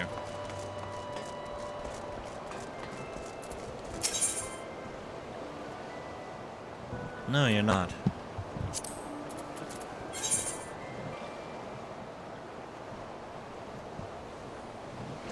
Morby Dry Docks. Oh, god damn it.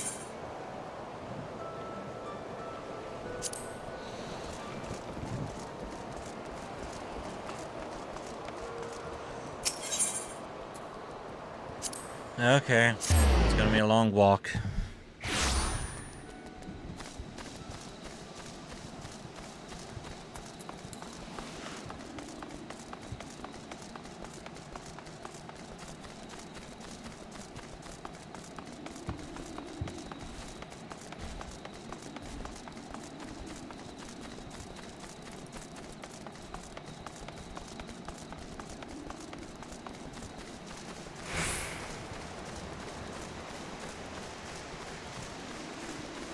That's a big bet. Barbastel.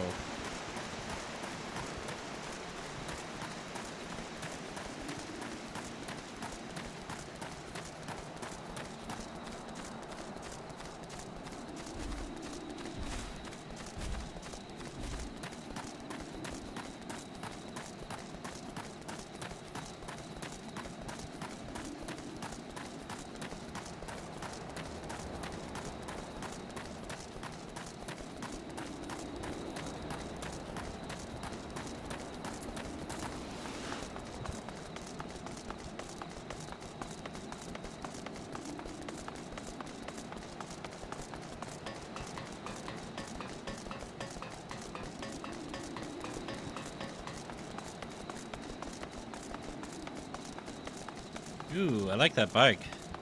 Wonder where you get that from. I love the purple to it.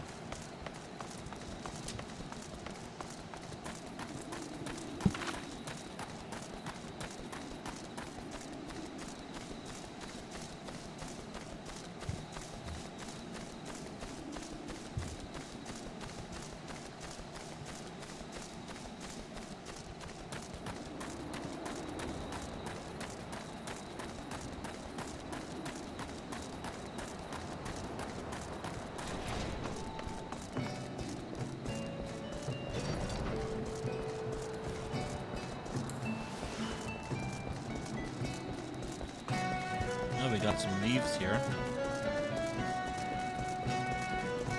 I'll do that on my own time, though.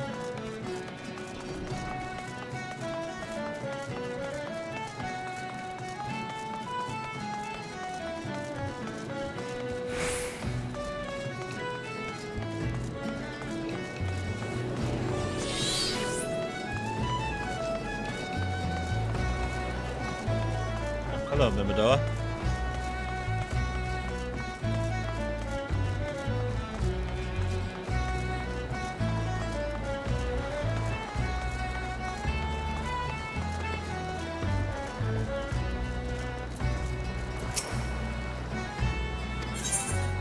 Yes, I'll go with you.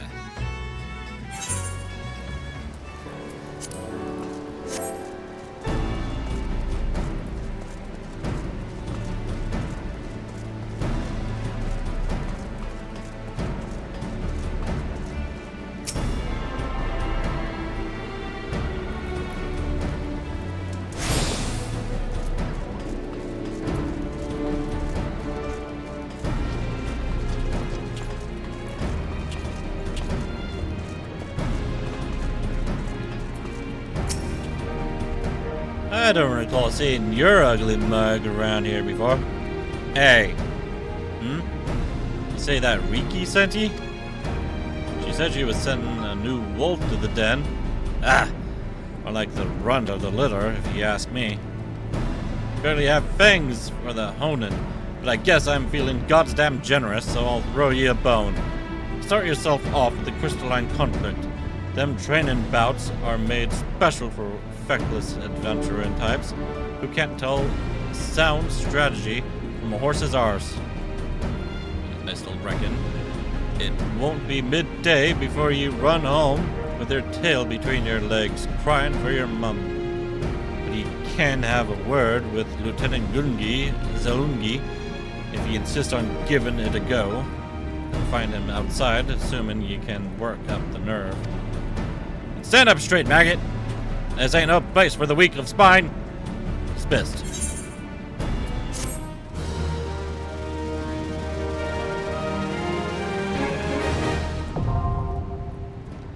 PvP unlocked.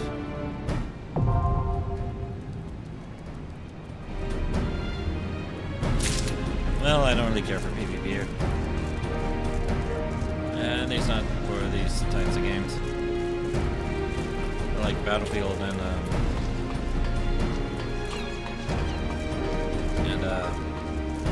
Paladins. Sure, but everything else, no.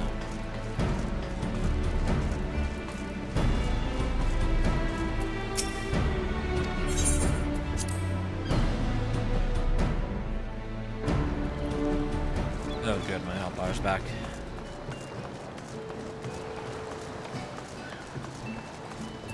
Oh yeah, speaking of which... System configuration? No, it's gonna be character configuration. Right? No. Where the keybinds at? Oh, right there.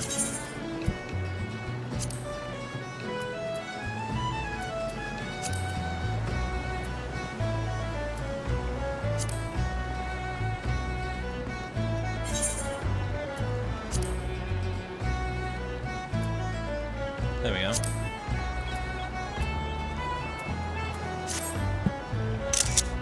Yeah, I don't know why that changed before.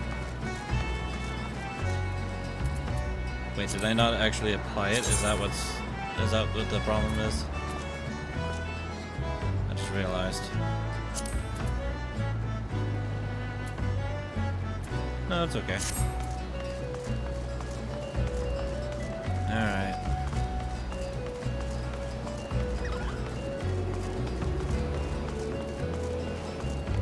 Where's the chocobo? It's over here, right?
hopefully that's enough seals to get a chocobo.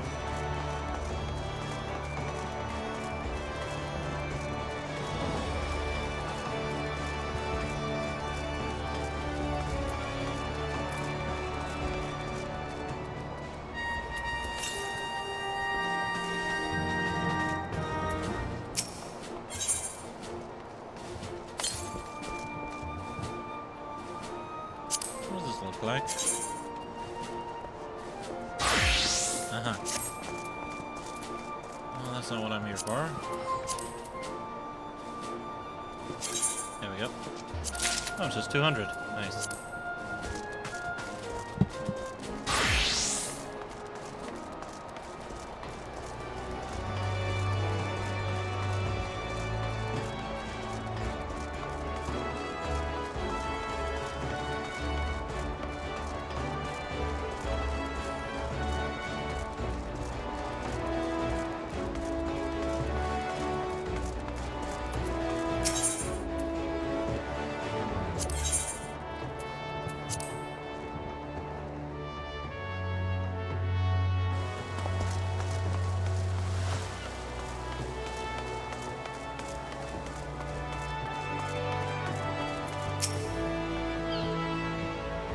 Want a bird issued, you say?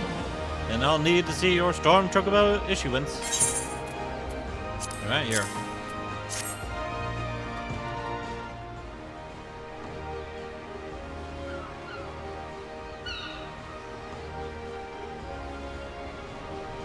Yes, everything appears to be in order.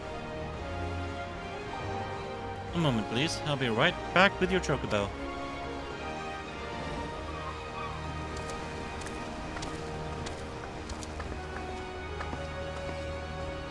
And here he is. The fellow has been in high spirits the past few bells. He must have sensed that his master was coming. Now then, to make it official, you'll want to give your noble steed a name.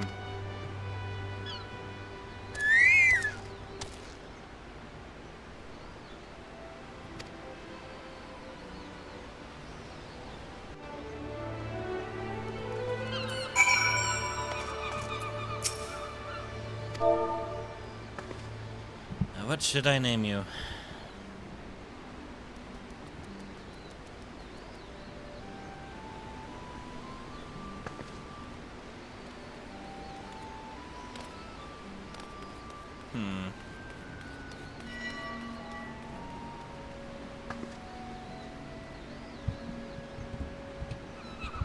Bobby.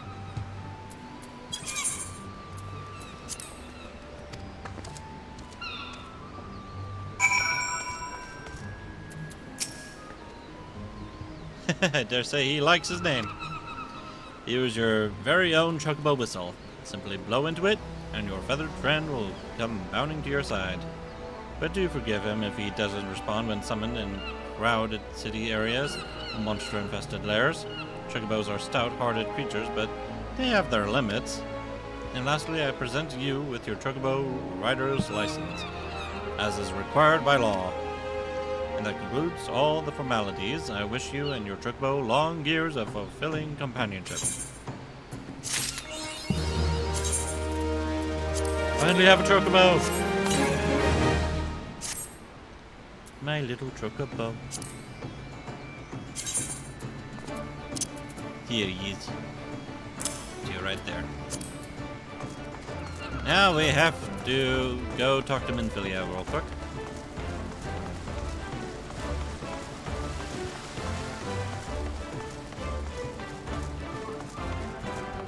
And I'll just take the boat back. No point in wasting a ticket.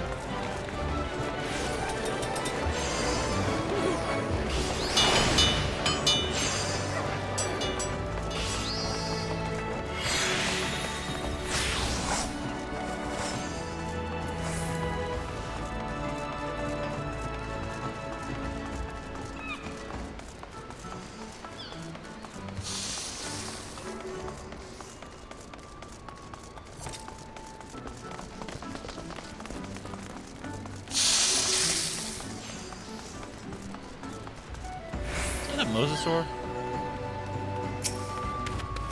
It is.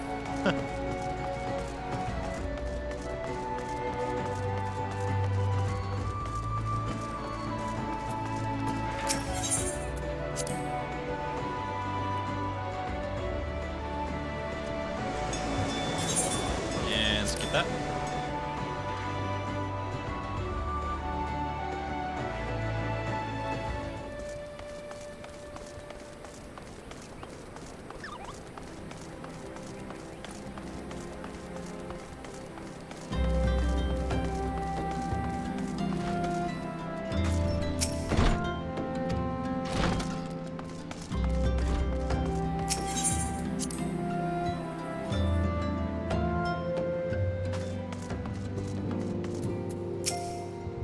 Following the calamity, each nation's armed forces underwent large-scale restructuring centered upon its Grand Company.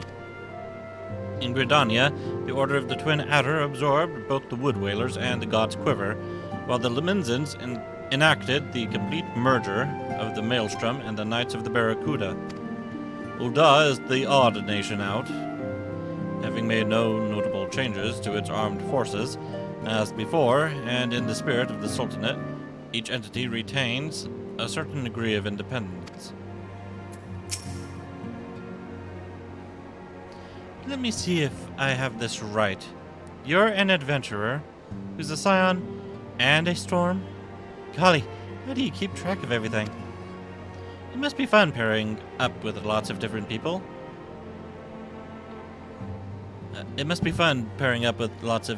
Though. Me? I'm always with Papalimo. Come to think of it, why am I always with Papalimo?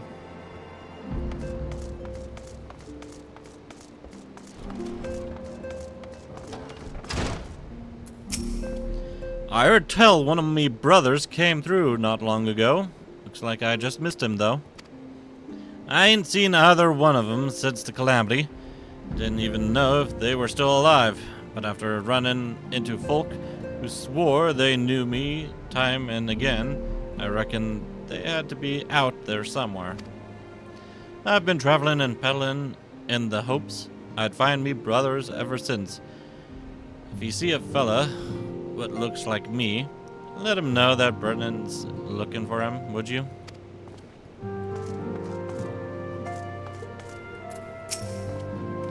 Fate shall be thy guide. When our purposes could become one, once again shall our paths lead us here. Our city of learning is now naught but shadows. Ere the light of dawn breaketh, shall we follow whither the sand blows. We will continue to focus our efforts on investigating the primals. The Amalja are not the only tribe that has succeeded in summoning its deity.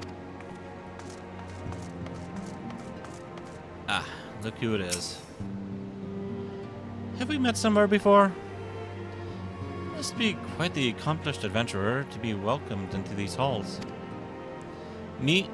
No one's ever expected much of me, and so far, I've done a fine job of living down to their expectations.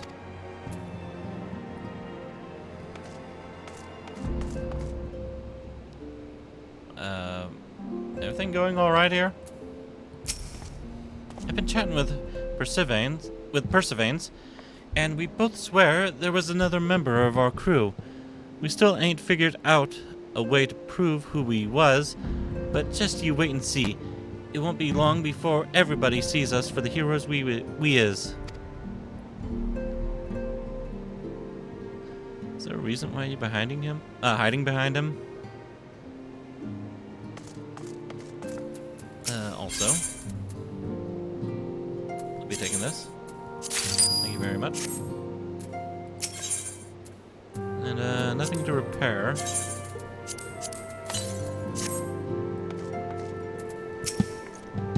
I'm not sure I grasp the purpose of these remembrance ceremonies. Whether you remember or rewrite the past, what does it matter? It isn't as though you can repeat it. Our present-day enemies ought to serve as sufficient motivation, don't you think? The only lesson I believe we should take from the calamity is that far greater threats can and will appear.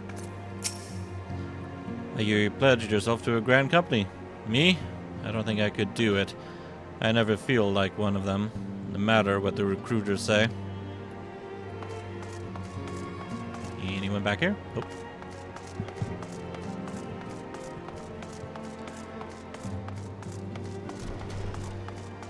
There's Thinkred. I was wondering where he was hiding.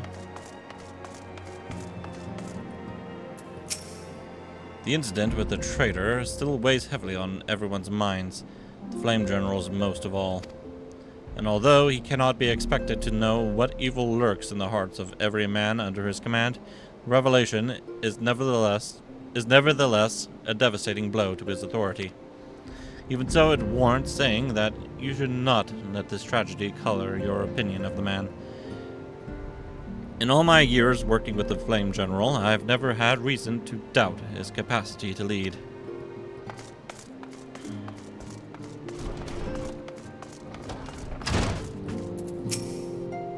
Welcome back, Byrnjolf. Lady Manfilia awaits you within.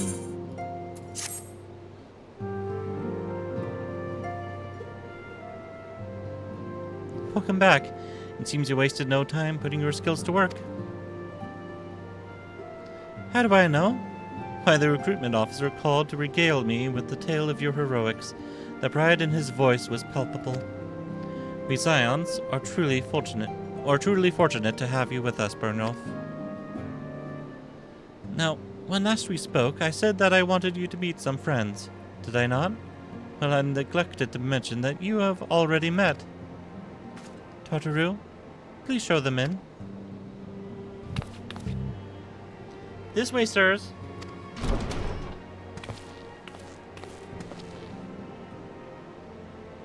Thanks again for getting us out of that mess. We owe you our lives. But I don't think we've properly introduced ourselves. I'm Biggs. I'm... God's man! Spit it out, will you? Wedge at your service. I am pleased to say that Biggs and Wedge will be staying with us for a while. Magitech-driven contraptions such as airships grow ever more vital to the city-states of Eorzea. As a neutral party, it was judged that we Scions should serve as the keepers of this technology. Of course, for this we needed the knowledge of experts, and so we requested the assistance of Garland Ironworks, who very kindly sent us 2 of their finest engineers. Our happy family continues to grow. On behalf of the Scions, I bid you welcome to the Waking Sands.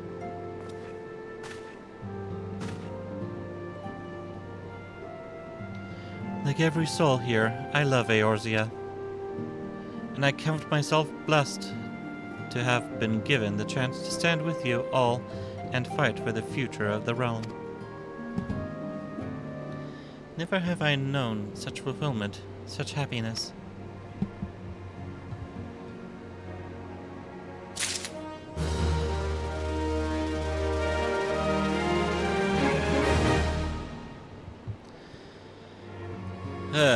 My feisty little Chocobo. That's where I make him a companion. Well, that's going to be it for now. Thank you all for watching, and I will see you all next time.